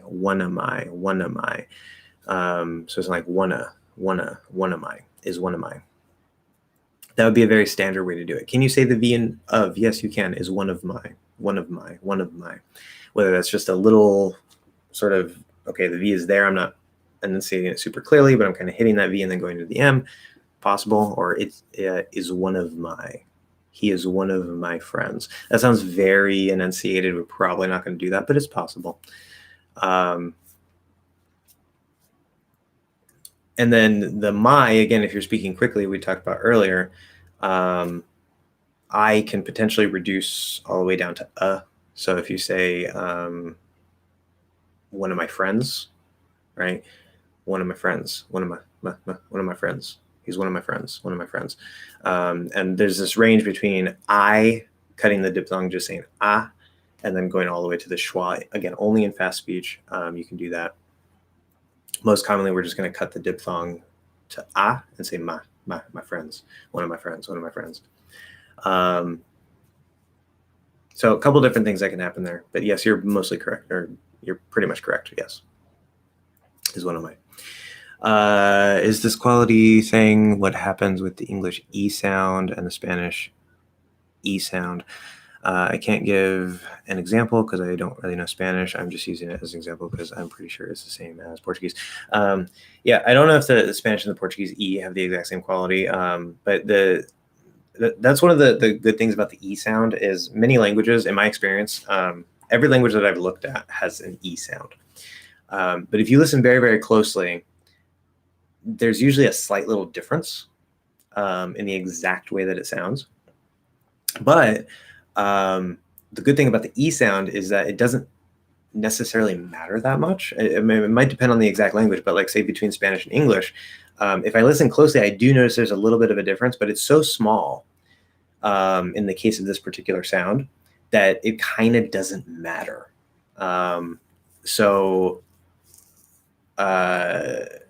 Like if I say, right, so we have this word, see, and we have this word in Spanish, see, right? And if my understanding is correct, the English one would be like see, where the Spanish would be like see. It's sort of like a little tighter, a little sharper of an E. I could be wrong about that. But they're so close that, like, if you say, I see a man, I see a man, maybe it's going to give you a very slight accent, but there's probably going to be much bigger things that are giving you an accent. So it's not as big of a point.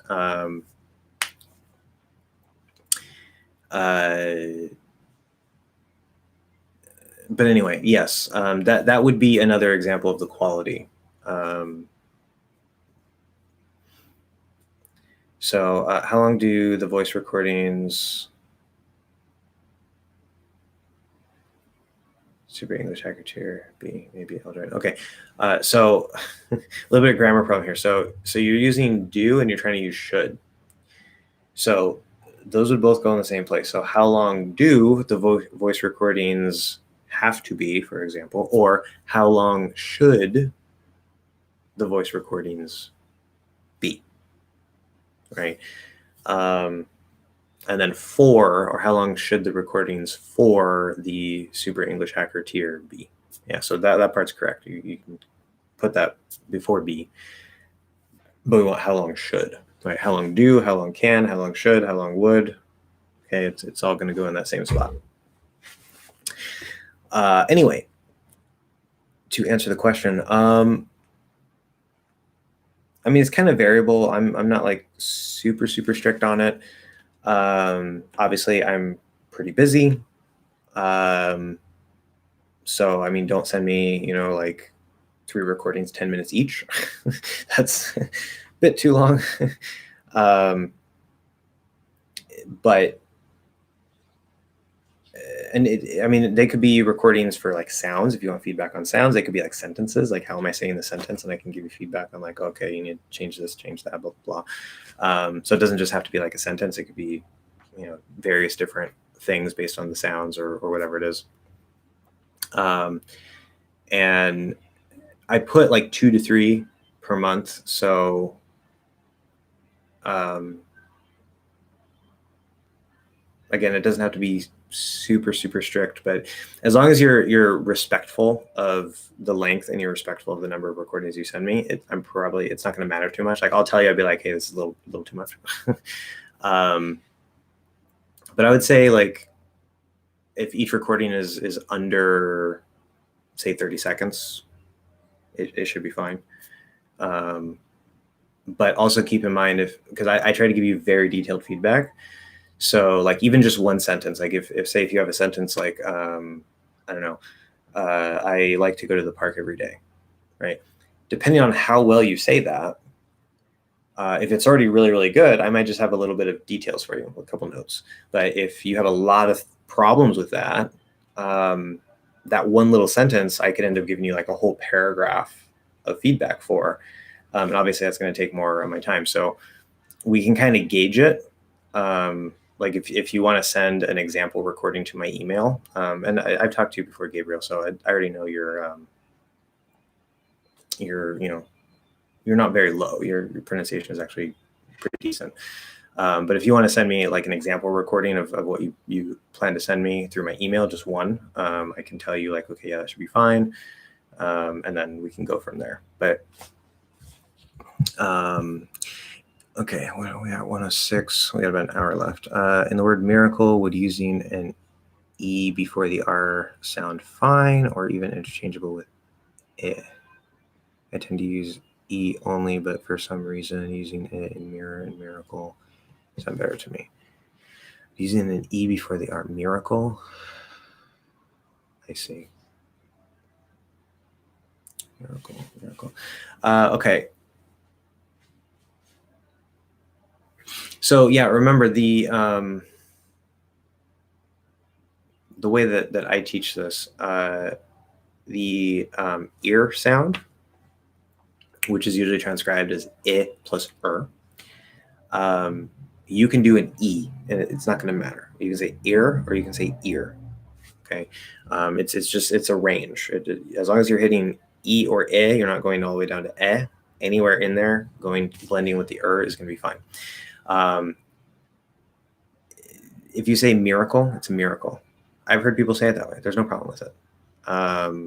Or mirror, look in the mirror, ear, mirror. Now if you say it's a miracle, miracle, or look in the mirror, it also sounds fine. It doesn't matter. If you want to use one or the other, go ahead. It really doesn't matter. It kind of just whatever comes out, because as long as we hit somewhere between E and I, it's fine. Treble versus triple. Is the difference related to usage? One is more common and the other not. Well, those are two completely unrelated words. I'm not really sure what your question is, because treble and triple have nothing to do with each other.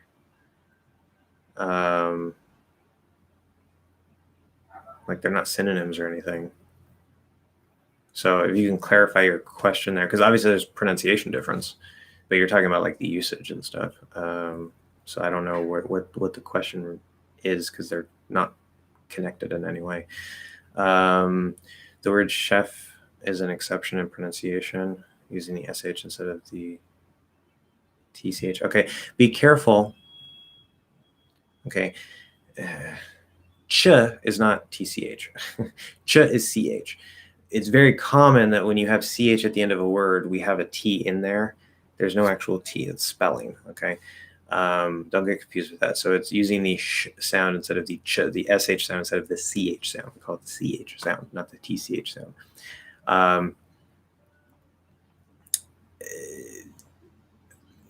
Remember, you can't trust the spelling. Would it be an exception to how CH is most commonly pronounced? Yes, you can look at it as an exception.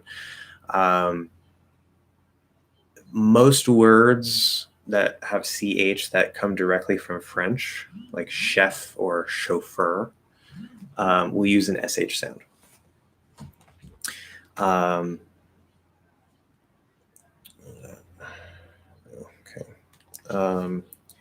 So again, always focus on your ears. It doesn't matter if something's an exception. The word chef is pronounced chef. That's how we pronounce it. It just happens to be spelled CH. So always focus on the sound first. And then remember, okay, this particular word is spelled with a C instead of an S. That's just how it is. So don't think of it as a sound exception. It's a spelling exception, really, because it should be spelled SH, but it's spelled CH. I'd say a lot of words of French origin have that in common. Yeah, exactly. Chef, chauffeur, chandelier, chic. I don't know that other word, chanteuse, chateau, etc. Yes, very good, David. Thank you for those extra examples. Are the glottal stop T and the glottal stop K perceived the same because they are pronounced the same? Well, they're not pronounced the same. But they do sound extremely similar, and even for natives, occasionally we won't quite know which one. Now, that's usually not a problem because it would be very clear. If I say, like, okay, wake and wait, based on the context, if I say wait, okay, maybe that could be interpreted as sort of like a stop K because it's very, very close, it's very, very similar, but I'm not telling you to wake, right? That doesn't make any sense in that context. So it would just be interpreted as wait. There's no problem. So it usually doesn't cause any issues. But they're not pronounced exactly the same. The glottal T, so you can go into the T position if you want and cut off the glottis, but the stop T is the one glottal stop sound that if you don't go into the T position and you just close off the glottis, we'll still interpret it as a T. But the stop K goes into the K position and closes the glottis. So they're not pronounced the same, but because this plus closed glottis physically is very close to open plus closed glottis, they don't really sound all that different. It can cause a little bit of a problem, yes. And they do sound very similar. I can clearly hear the difference. Actually, it's pretty strange, but I think we usually use this Spanish E, but in some really specific words, we use the English E, but I'm sure it actually isn't relevant for us. Yeah, I don't know. That's Portuguese. I'm not an expert in Portuguese. You'd probably know better than me. So,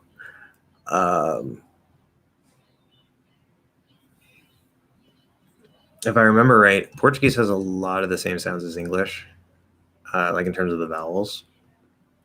Some of them are a little bit different. Like, I mean, you don't have like O, we have O, right? But Portuguese does some strange things. Like the O at the end of a word is pronounced, which I don't know how you perceive it, but the way that my ears hear it, it's spelled with an O, but it sounds sort of like an O-U hybrid. It's not a straight U necessarily. Like if you say posso, I think that's like I can, right? El posso.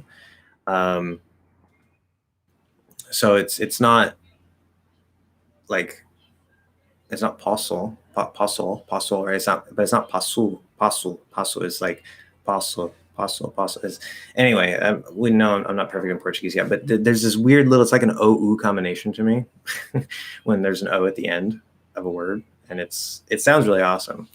But you guys do some interesting things, and it can kind of depend on where that particular letter or sound is. So, yeah. Where was I? Okay, is the T in go today a flap T or a weak T? Okay, spelling. So this is spelled or is pronounced the same as this. Two different words. Okay, two E's means like the week on a calendar. EA is probably just a typo, but I want to make it clear just in case. EA is like not strong. So wrong spelling there. Is the T in go today flapped or a weak T? It depends on how you say it. So remember, the preposition to, focusing on the T, we know to can reduce to ta. We're not going to care about the vowel here. The T, this particular T in this particular word, we know is very susceptible or very easy to affect or change based on the sound before it. It's sort of a special case because to is such a common word. And I've talked about this before. So when we say like go to the beach, we're most likely going to say go to. It's going to become a flapped D because the sound before it is voiced, and now it's between two vowels. And so it just ends up flapping. So it acts like a weak D at the start of an unstressed syllable between two vowels, like it's one word. Okay. That doesn't happen to other words that start with T usually. But today, tonight, and tomorrow, historically, it was actually today, tonight, tomorrow. Morrow just meant morning. Eventually, over time, we started using to point to them. So today means this day, tonight means this night, and then tomorrow means we're pointing to the next day, to when the morning, right, the sun comes up. And so this is actually a combination of to plus another word. And so the exact same things happen just as if it were just the preposition to. So if you say go today, if you enunciate it a little more, it can come out as a T. That's fine. Go today. Go today. I don't want to go today. No problem. No problem. But what will commonly happen, and you can do that with go to the beach too. I want to go to the beach. Go to the beach. It can come out as a T. It's not a problem. But it will very commonly become a flap D. Go today. I don't want to go today. Are you going to go tonight? Go tonight. Right? I guess I'll go tomorrow. Go tomorrow. Okay. So the answer is both. Where's your accent from and where is it spoken? My accent is from the United States. I have a video. I don't know if you've seen it. It's called something like why American English doesn't have one neutral accent or something like that. I am from the Western United States, specifically California. I do not have a California accent. I have a Western American accent. Most people who speak American English, with exception of certain regional areas such as the South and certain places in the Northeast and a couple pockets here and there, most speakers who speak American English across the country sound almost the same. There are little tiny differences, especially with certain little vowels, like some people have the cot merger, some don't. But these little changes are so small that it doesn't actually create a separate dialect or accent unless you're listening very, very closely. Okay. So even though there are technically small little differences between the way I speak and the way somebody from Iowa speaks, I would listen to them and say they sound neutral. They would listen to me and most likely say that I sound neutral as well. So I do have an accent, but I really don't. My accent is general American English, specifically Western American. So, and where is Western American spoken? Pretty much the entire left half of the country, starting from like Colorado all the way west, including Alaska. And then, by the way, certain features like the cot merger, where ah and aw becomes ah, which is one sound. That is something that it does already exist in certain places, like I think in Pennsylvania or something. But it over the last however many decades, since like the 60s, 70s or whatever, it's something that has been moving from Western American English across the country. And so there's more and more people not from Western American English who naturally have the cot-caught merger, which is another reason why I teach it to you guys, because it's going to become the normal way that most Americans speak. But if you like the unmerged ah and aw, because you just like how it sounds, go ahead. You're still going to sound neutral. You're still going to sound natural. Okay, relevant. I forgot how to write that. Relevant. I forgot how to write it too. Yeah.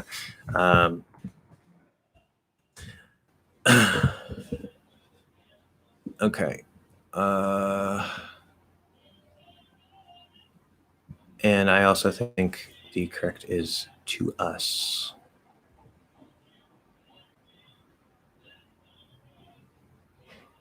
Relevant. Okay, but I'm sure it actually isn't relevant. Can you spell relevant on? No, yeah, that's right. Yeah. YouTube has a spell checker. I don't know if it spell checks for you. It spell checks for me. Because sometimes words that end with like a as the last vowel, but it's unstressed and it sounds kind of like eh or sometimes we forget. It's like, okay, is it spelled with an e or is it spelled with an a? So I wasn't completely sure myself.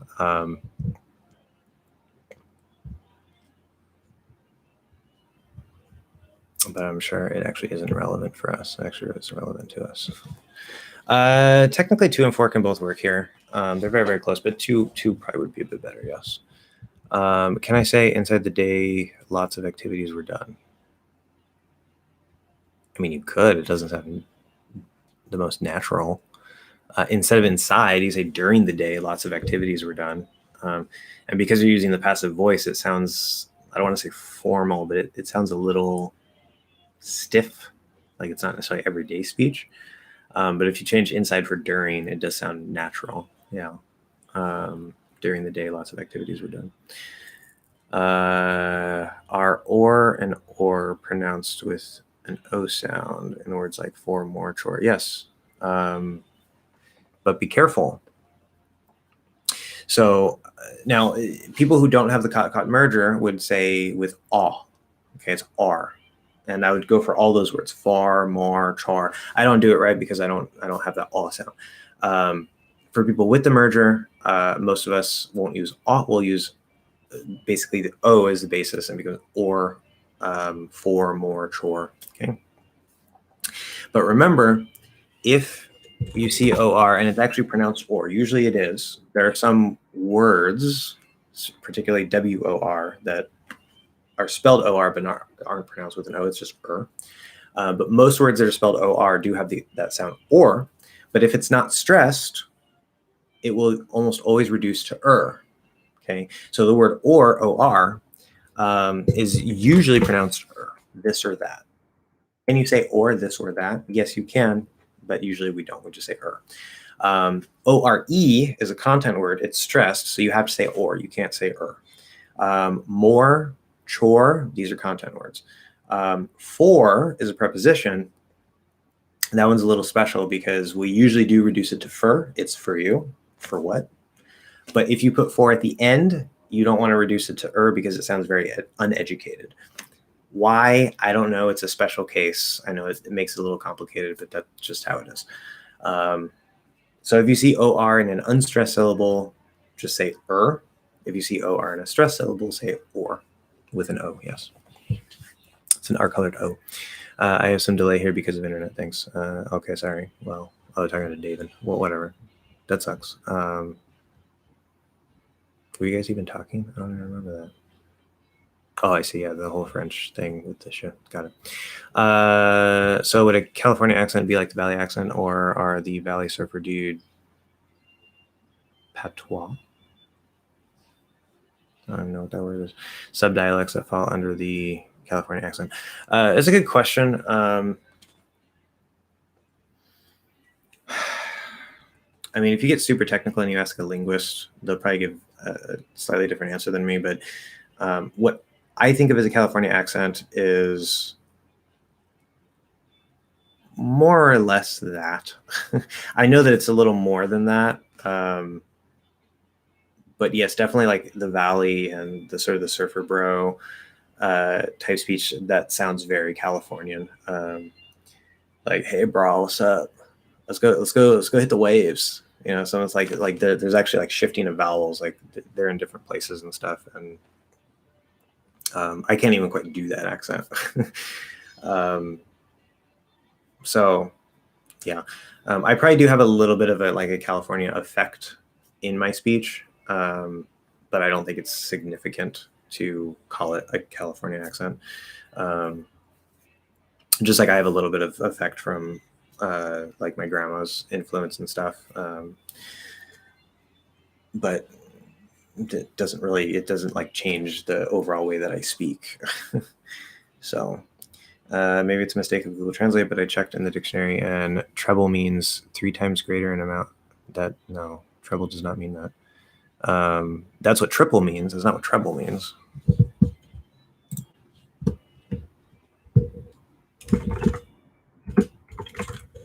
Yeah, if you're looking for the meaning of words, don't go to Google Translate. Okay, interesting. So if I type in define treble, one of the meanings of treble apparently is triple, which I didn't even know. Treble is a music term. It doesn't have to necessarily be music, but it's sound related. Apparently, one of the meanings is triple. But I can't imagine an English speaker using treble as a synonym for triple. It just, if you were to do that, it would sound maybe extremely formal and fancy. But I think most people just wouldn't understand what you're saying. Like 99% of people would not understand what you're saying. So yeah, treble is related to music and sound. Triple means 3 times, like 3 times greater. Yeah. Book recommendation: American English Dialects and Variation. It's an easy read and it's packed with relevant information. Also covers all the mergers. Okay.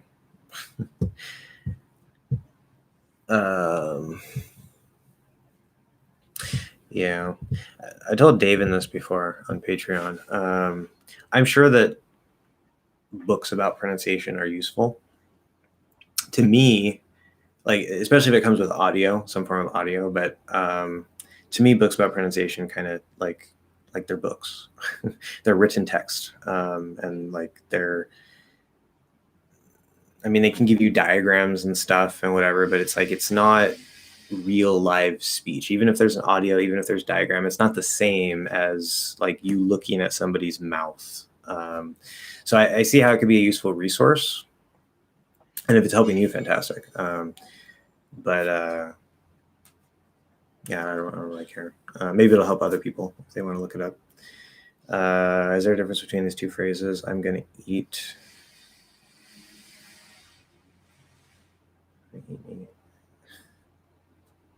Okay, so if you had E, you can't use that word order. That doesn't make any sense. If you say I'm gonna eat me a steak tonight, that would be okay. Eat me tonight a steak. That just sounds weird. Word order sounds weird. Is there a difference in the meaning? No. The me is grammatically incorrect, but it's an informal thing that we can do for emphasis, I guess. Like saying like I'm gonna eat a steak tonight. But it's a funny way to talk that kind of emphasizes a little bit, and you're not like saying like I compared to somebody else. Like that's not the point of it. It's just an informal speech pattern that we can use, and we don't really use it with other people. We don't say like he's gonna eat him a steak tonight. Like this is kind of weird. It's usually just for I. Again, it's very informal. It doesn't really change the meaning. Is the word crippled an ableist offensive adjective? Or ableist. Got it. Like ableist. What is that? Ableist. I haven't seen that word written very much. So I was like, what?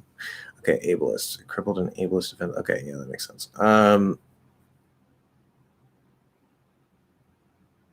I think so, yes. But I mean, it depends on how you use the word. Like if somebody, say like somebody doesn't have a leg, right? They're in a wheelchair and you say, oh, that person is crippled. Yeah, it's probably going to be offensive. But if you're using the term, like say like when it happens, right? So like he was crippled in the war because he lost his leg. That's just sort of like a description of like what happened. And I don't think, I mean, I'm sure there would be some people who still take offense to that, but when you're describing like, okay, he lost a limb, or he lost the ability to do something physically like that. Cripple is just a description of the event. I don't think most people would find that offensive, but if you use it as an adjective to describe somebody who is in that state, then yes, it probably would be.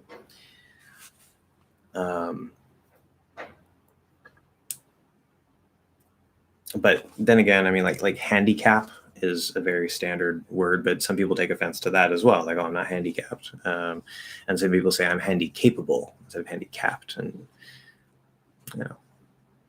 whatever. So anyway, I caught up to the end. You guys need to do better. We got a half hour left. It's warm. The book I mentioned isn't meant for English learners. It's more general knowledge for anyone who deals with dialects and accents, like dialect coaches and so on. Oh, well, I definitely don't care about it.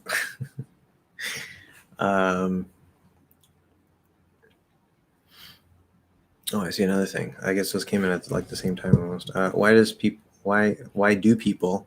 I have plural. So why does he? Why do they? Why do people who speak African English? I'm not sure if that's how it's called. Yeah. So it's technically called African American Vernacular English or something like that. It wouldn't be African English, because African English would actually sound like English spoken in Africa. So you need the American part there, like maybe African American English, that would be fine. Sometimes pronounce know what I'm saying in a strange way. Like I'm saying, kind of like that. It's just part of the dialect. Which I will say, a lot of this sort of African American vernacular ways of pronouncing things, or even like the grammar, like instead of saying like I am leaving, it's I be leaving or something like that. They don't conjugate to be all the time, which is very interesting. People who don't have that background, which I don't know if this is necessarily offensive or whatever, but people who don't have that background will intentionally use that type of speech pattern informally, because it sounds like cooler. It sounds, more like, yeah, whatever.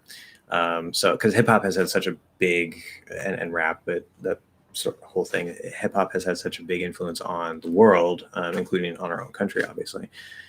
So, yeah. But people who speak standard American English will not normally pronounce things that way. So, why do they do that? Just because that's how they speak. It's like, why do I say know what I'm saying? Why do I pronounce it that way? That's because that's just the standard American English way to say it. Why do Irish people say it a little differently? Because they have an Irish accent. Like it's just the way it is. I mean, there is an internal sort of pronunciation structure and grammar structure to African American vernacular, which is very, very interesting, I think.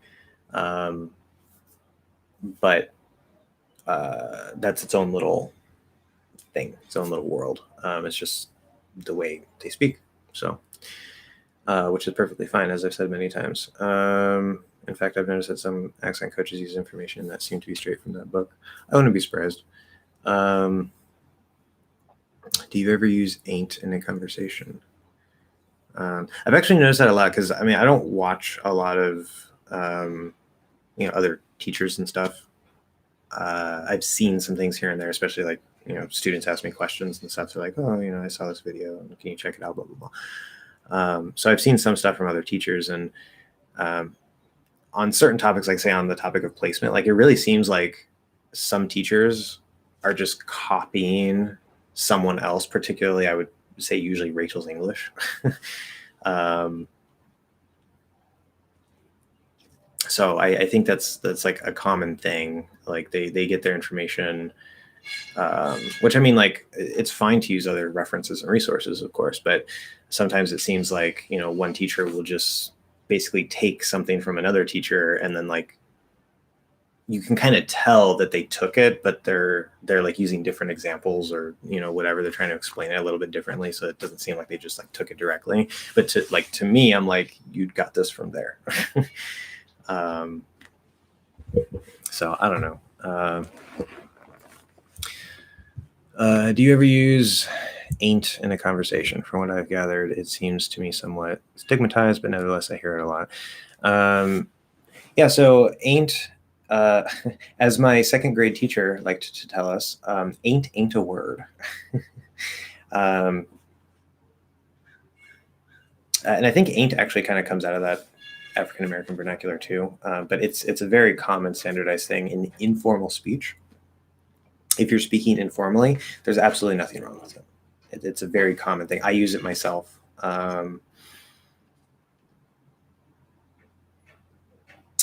It is stigmatized. Like this is one of those things where it's definitely informal. Like even for American standards, which American English is generally more informal than even other dialects.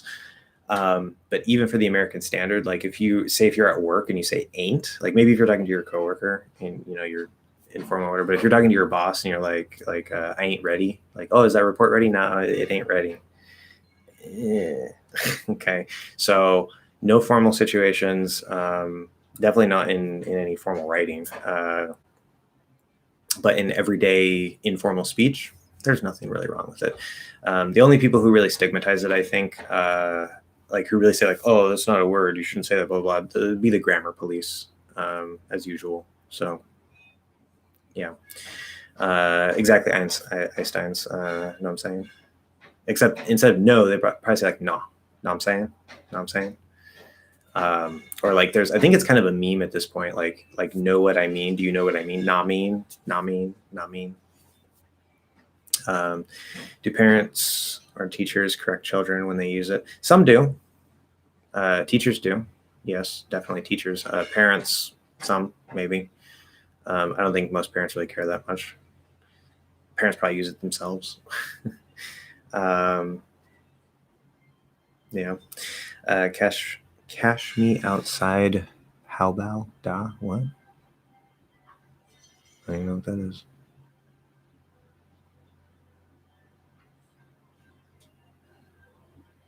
Okay. You're going to have to translate that for me because I have no idea what that is trying to say. Why does Irish English sound so similar to American English? There are differences, but it sounds way closer than British English. I don't know about that.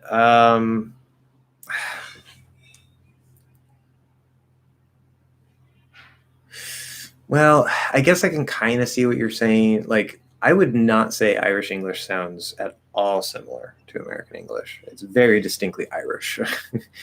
But compared to British English, I think one reason because they actually have R's. And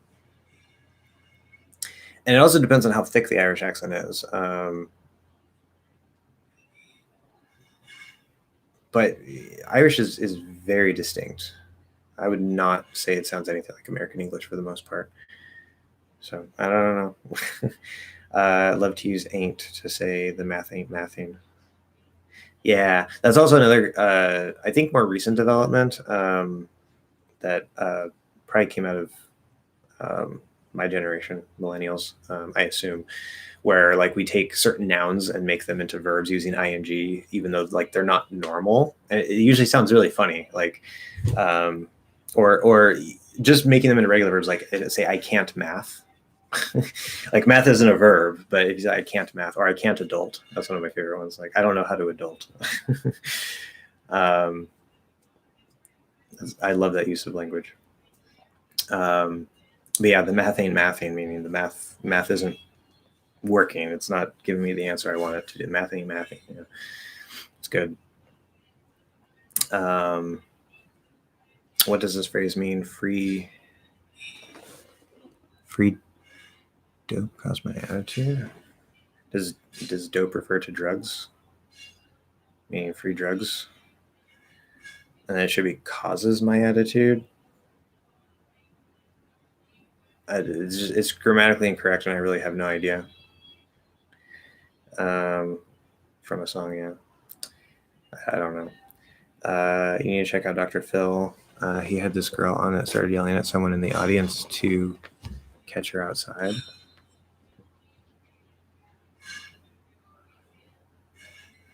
Okay. Yeah, I'm usually out of the popular loop. I assume it's a thing that most people are aware of, and I'm not, because I don't pay attention to popular things that happen. If it's not big enough to make it onto the YouTube news highlights, then I probably will never hear about it.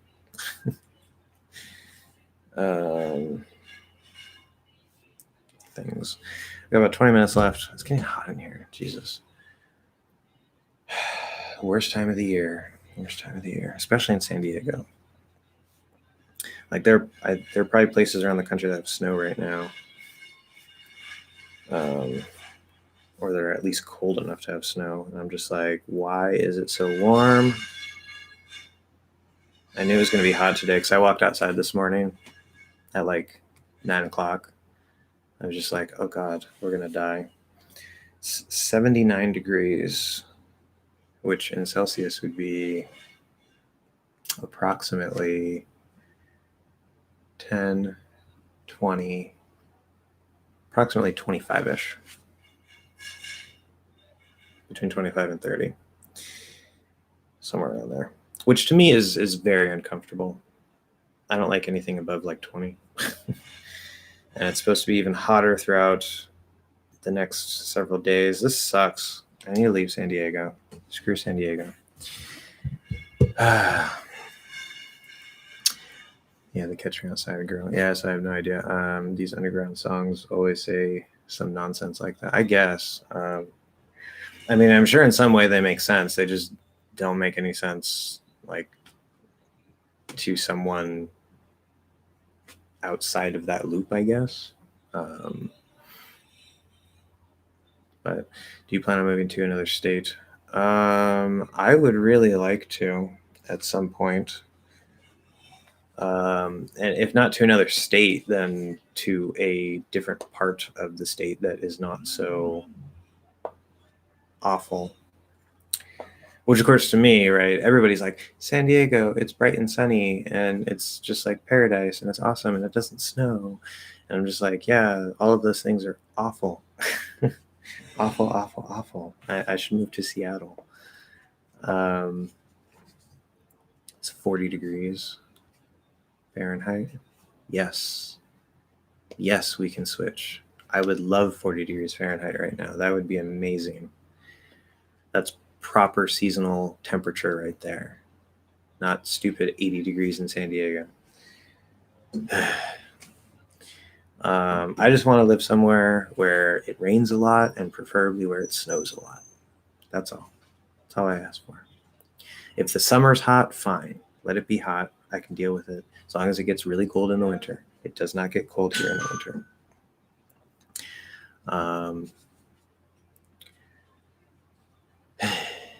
So anyway, plus 25. I don't know what plus 25 refers to.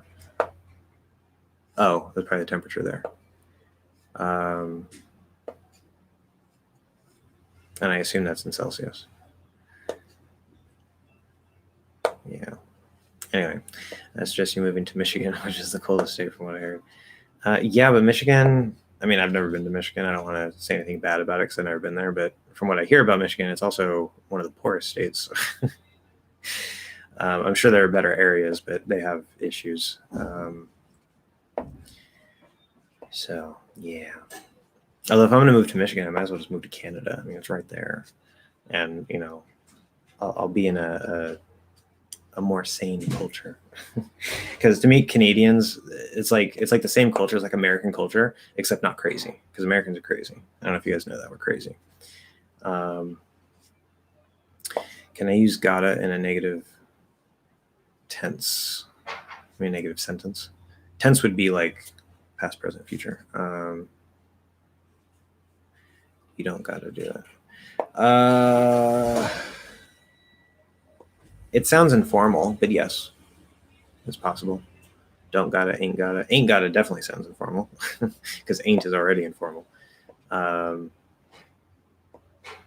have to. Yeah, you don't gotta do it. You don't gotta do it if you don't want to. Yeah, it's more informal sounding. That's all. Speaking of songs, why do people, when they sing, pronounce the word me like may? No for there. Because they're singing. It's a music thing. Ignore it. There's all kinds of weird little things that happen in singing. I would ignore it. But San Diego is like a paradise. No, it's not. 69.8 Fahrenheit here. I like how everybody's like, okay, we use Celsius. I got to convert this. Let me go online and see what it would be. Unless some of you already know Fahrenheit, in which case, I'm sorry. Because I think we're the only ones who use it. 69.8, that would be much more comfortable. Which also, by the way, remember in English, we have a different use. When we're talking about numbers, there's a difference between the comma and the period. I noticed that in, maybe not everywhere else, but in many other countries or I guess language backgrounds, when we're using numbers, for example, I think like in Europe, they'll do this, right? Like this would be 1,000. To an American, that just means one. It's just one. If you want to do 1,000 in English, or at least in American English, if nothing else, I think it's the same in British English. I'm pretty sure it's like an English cultural thing. We use the comma. Okay, 1.000 would be one, and then for some reason you're writing a decimal point. So it would be like 1.01. That's what we would use, like $1.01, 1 penny. That would be 1.01, not 1.01. So in temperatures, 69.8. Okay, the comma is used in English to show the growing number. So once we have 3 places, we put a comma, and we have 1,000, and then 10,000, 100,000, comma, million, right? Where the dot is used for like decimals or fractions. So it's the opposite of where it is in most places. So just remember that. But anyway, and we even say that like 69.8, right? In the terms of temperatures, we'll say 69.8. If it's like $1.01, then we'll probably just say 101. We won't say like 1.01. But depending on what we're talking about, we'll actually say dot 69.8. Okay. Trivia time. What's the word in American English that has a silent R? It's not always silent, especially in the fully enunciated version. I don't know. You tell me. Lol, that didn't escalate pretty well. That didn't escalate pretty well. I wouldn't mind being a mere peasant in Michigan just to enjoy the winter. Okay, I see. So that didn't escalate very well. Yeah, I think escalate isn't the best word here.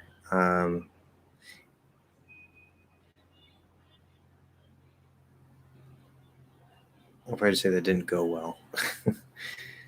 I think I know what you mean, though. Yeah. Why does the word 20 often come out like 20? the vowel sounding more like that, because it's a standard reduction. Most reductions happen to unstressed syllables, but there are certain stressed syllables that have common reductions as well, like 20. So the T, we have NT plus vowel inside of a word, which doesn't always apply, but usually does. So we can drop the T. So we have fully enunciated 20. You could drop the T, 20. That's two ways to say it. The E can reduce to why? Just because it's how it is. I don't know. It's not supposed to because it's stressed, but it happens. Probably because it's a really common number. It allows us to speak faster, right? 21, 22, 23, instead of 21, 22, 23. It's a lot harder to say. But we could reduce it to so now you can have 20 with 20, or you can have 20 where you drop the T. So there's 4 ways to say it. It doesn't matter which one comes out. They're all perfectly fine. But if you're enunciating, the more clearly you're enunciating the word and pushing it out, the more that you should probably not reduce and keep the T. But any of those at any time are perfectly fine. I can even say 20, right? I don't have to say 20 if I'm speaking really quickly. I live at something. It's always cold here.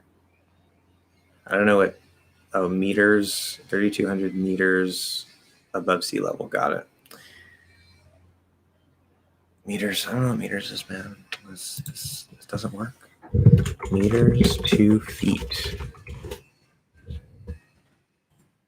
3,200. Wow. That is decently high. 10,500 feet. I want to live where you live. That would be fantastic. Mountains are like my favorite place in the world. I want to live on a mountain. When you studied Spanish, did you focus, no ed, because the did is already past tense. Did you focus on a specific country's Spanish? More or less, yes. I was focusing primarily on Mexican Spanish. But I didn't strictly stick to that necessarily. But more or less the Spanish I speak is essentially Mexican. But when it comes to like a lot of the informal, like the slang stuff and whatever, I never really actually developed too much of that. So I have a little bit of that, which some may or may not be Mexican specific. But I say like "que onda," like I don't know what countries use that. That's just a standard thing, but to me it sounds Mexican. And then there's which I never use personally because I was told when I was in middle school that if I ever said this, I would get beat up. But they have this like way, like "que onda way," "que onda way." And again, I don't know, maybe there's also other countries that use that, but yeah, I don't know. So I'm familiar with some of it, but I probably don't really sound like I'm necessarily from anywhere. But a lot of my resources were just like standard Mexican Spanish. And it kept going on and on. Can over and over be used there? Is it a thing related to preference usage, or they're in fact not interchangeable? And it kept going over and over. It's contextual. It depends on the context. If you mean something continued, it kept continuing, then on and on. It's like the light is staying on. It's on and on. It's still happening. It's still going. If you say it kept going over and over, that sounds like something is rolling and it just keeps, it's going over and over and over.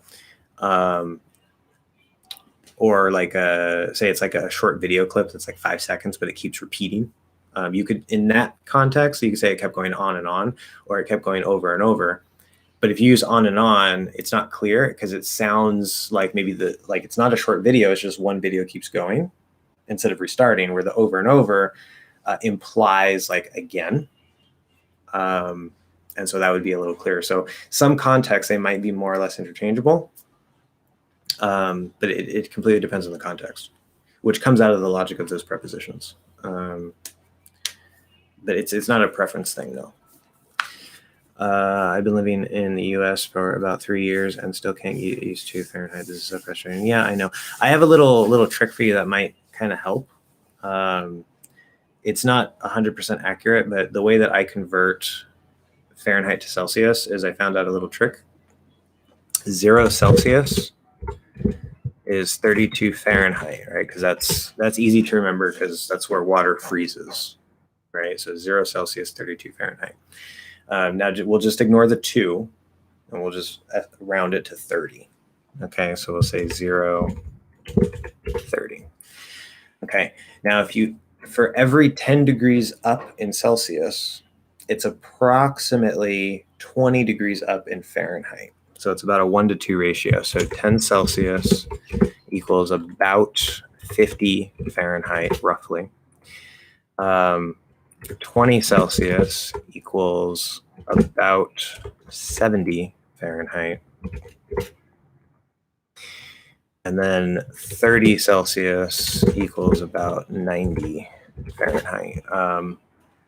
And again, it's not pinpoint accurate, but just to get a good idea, you can kind of estimate, okay, it's around here. Going below 0, I'm not sure. I know that negative 40 Celsius, I think it's 40, negative 40 Celsius and negative 4 in Fahrenheit are the same. They meet at that point. But going from 0 to negative 40, I'm not sure if it's the same 1-to-2 ratio because I never have to go that way. But yeah, that's a little trick for you. And you're welcome. Yes. I noticed that over and over is used more in a negative context or negative way, tiring context. Well, on and on can be used that way too. In fact, on and on probably is usually used in more of a negative context also. And our tone will usually show that too. It kept going on and on and on, right? It's because both of them imply some either continuing or repeating, and it tends to come up in a way that like you don't want it to continue or you don't want it to repeat, right? And so it's like it just keeps happening and keeps going. It's like, oh, why? So they're often used in negative situations anyway. Yeah. Particular.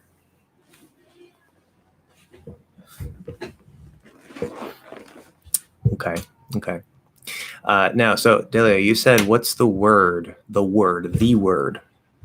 So that would imply this is the one word. This is one example.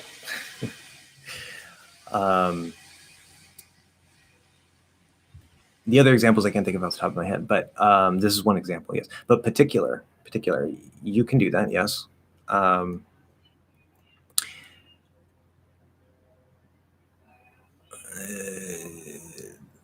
R is weird in unstressed syllables,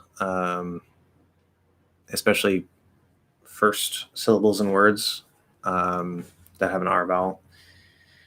There's a couple weird things that can happen. I think I might have been thinking about something else, but I'm pretty sure there's other words that do that too. Anyway, whatever. The same happens with 70 and 90. No. Or does it? Let's see, can it? 71, 70, 70. Yes, it can. 50, 40, 50, 60, 70, 80, 90. It can.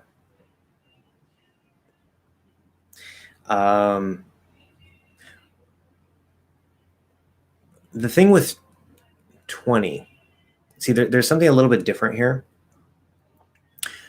20 is a T. 20. Now, 70 and 90, we don't say it with a T. It's actually a D. 70, 90. Okay. Why is 20 a T and 70 and 90 are Ds? That's how it is. Okay. Because of that, so there's NT plus vowel, which is where the T disappears. There's also ND plus vowel, which NT plus vowel, especially between words, it can always happen. It's always possible, and it will most commonly happen. Inside of a word,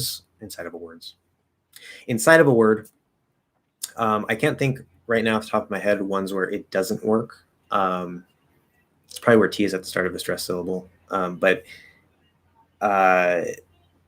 usually inside of a word, it will also work. ND plus vowel, whether between words or inside words, isn't as consistent. It can work here if you're speaking quickly enough or just kind of lazily enough, or especially if you're counting quickly, like 70, 71, 72, 73, you can drop the D. It's not a problem. But we kind of want to keep that D a little bit more, so it's more likely to come out, but it is possible to drop it, yes. So especially if you're speaking clearly, if you say like 70, like we wouldn't say like how many people are there? There are 70 people. If you completely drop the D there and you're saying it clearly, there are 70 people, it's probably going to sound weird. Okay, we want to hear that little D. 70 people. 70 people. Same thing. 90. Or in the 90s, right? I grew up in the 90s, not the 90s. 90s. And part of the reason for that is, right, so it's like 40, 50, 60, right? They're D sounds, not T sounds. 20 is the weird one. 30, also D. But when we're talking about the teens, right, 13, it's a T sound. 14, 15, 16, 17, 18, 19. So the denominations of 10, 30 through 90 use a D sound, even though it's spelled with a T, with the exception of 20. And then the teens actually use a T sound. I hope I didn't mess up that transcription. I'm still getting used to it. Particular.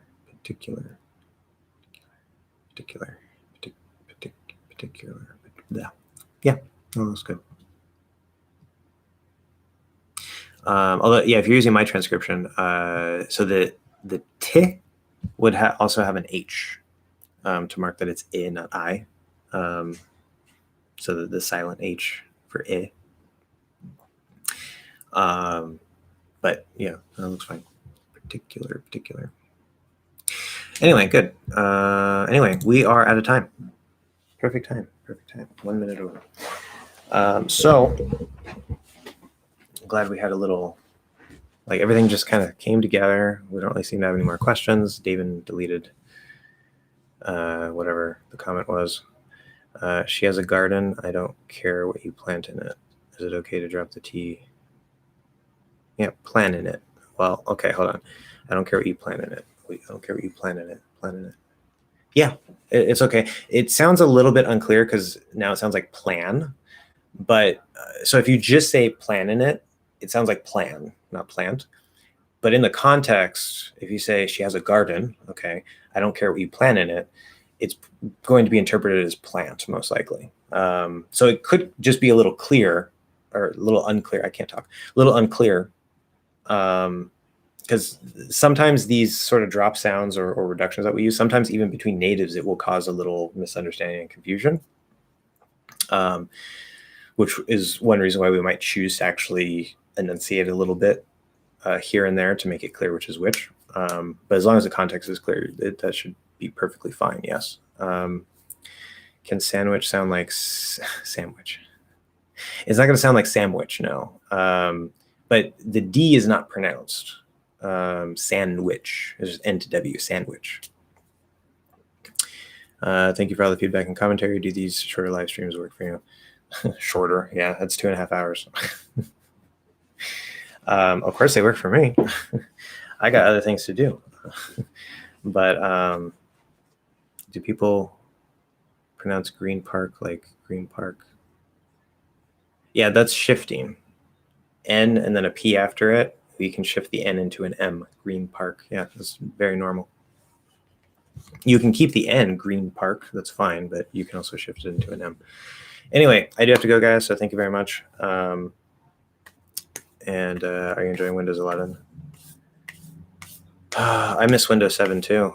I am not enjoying Windows 11 at all.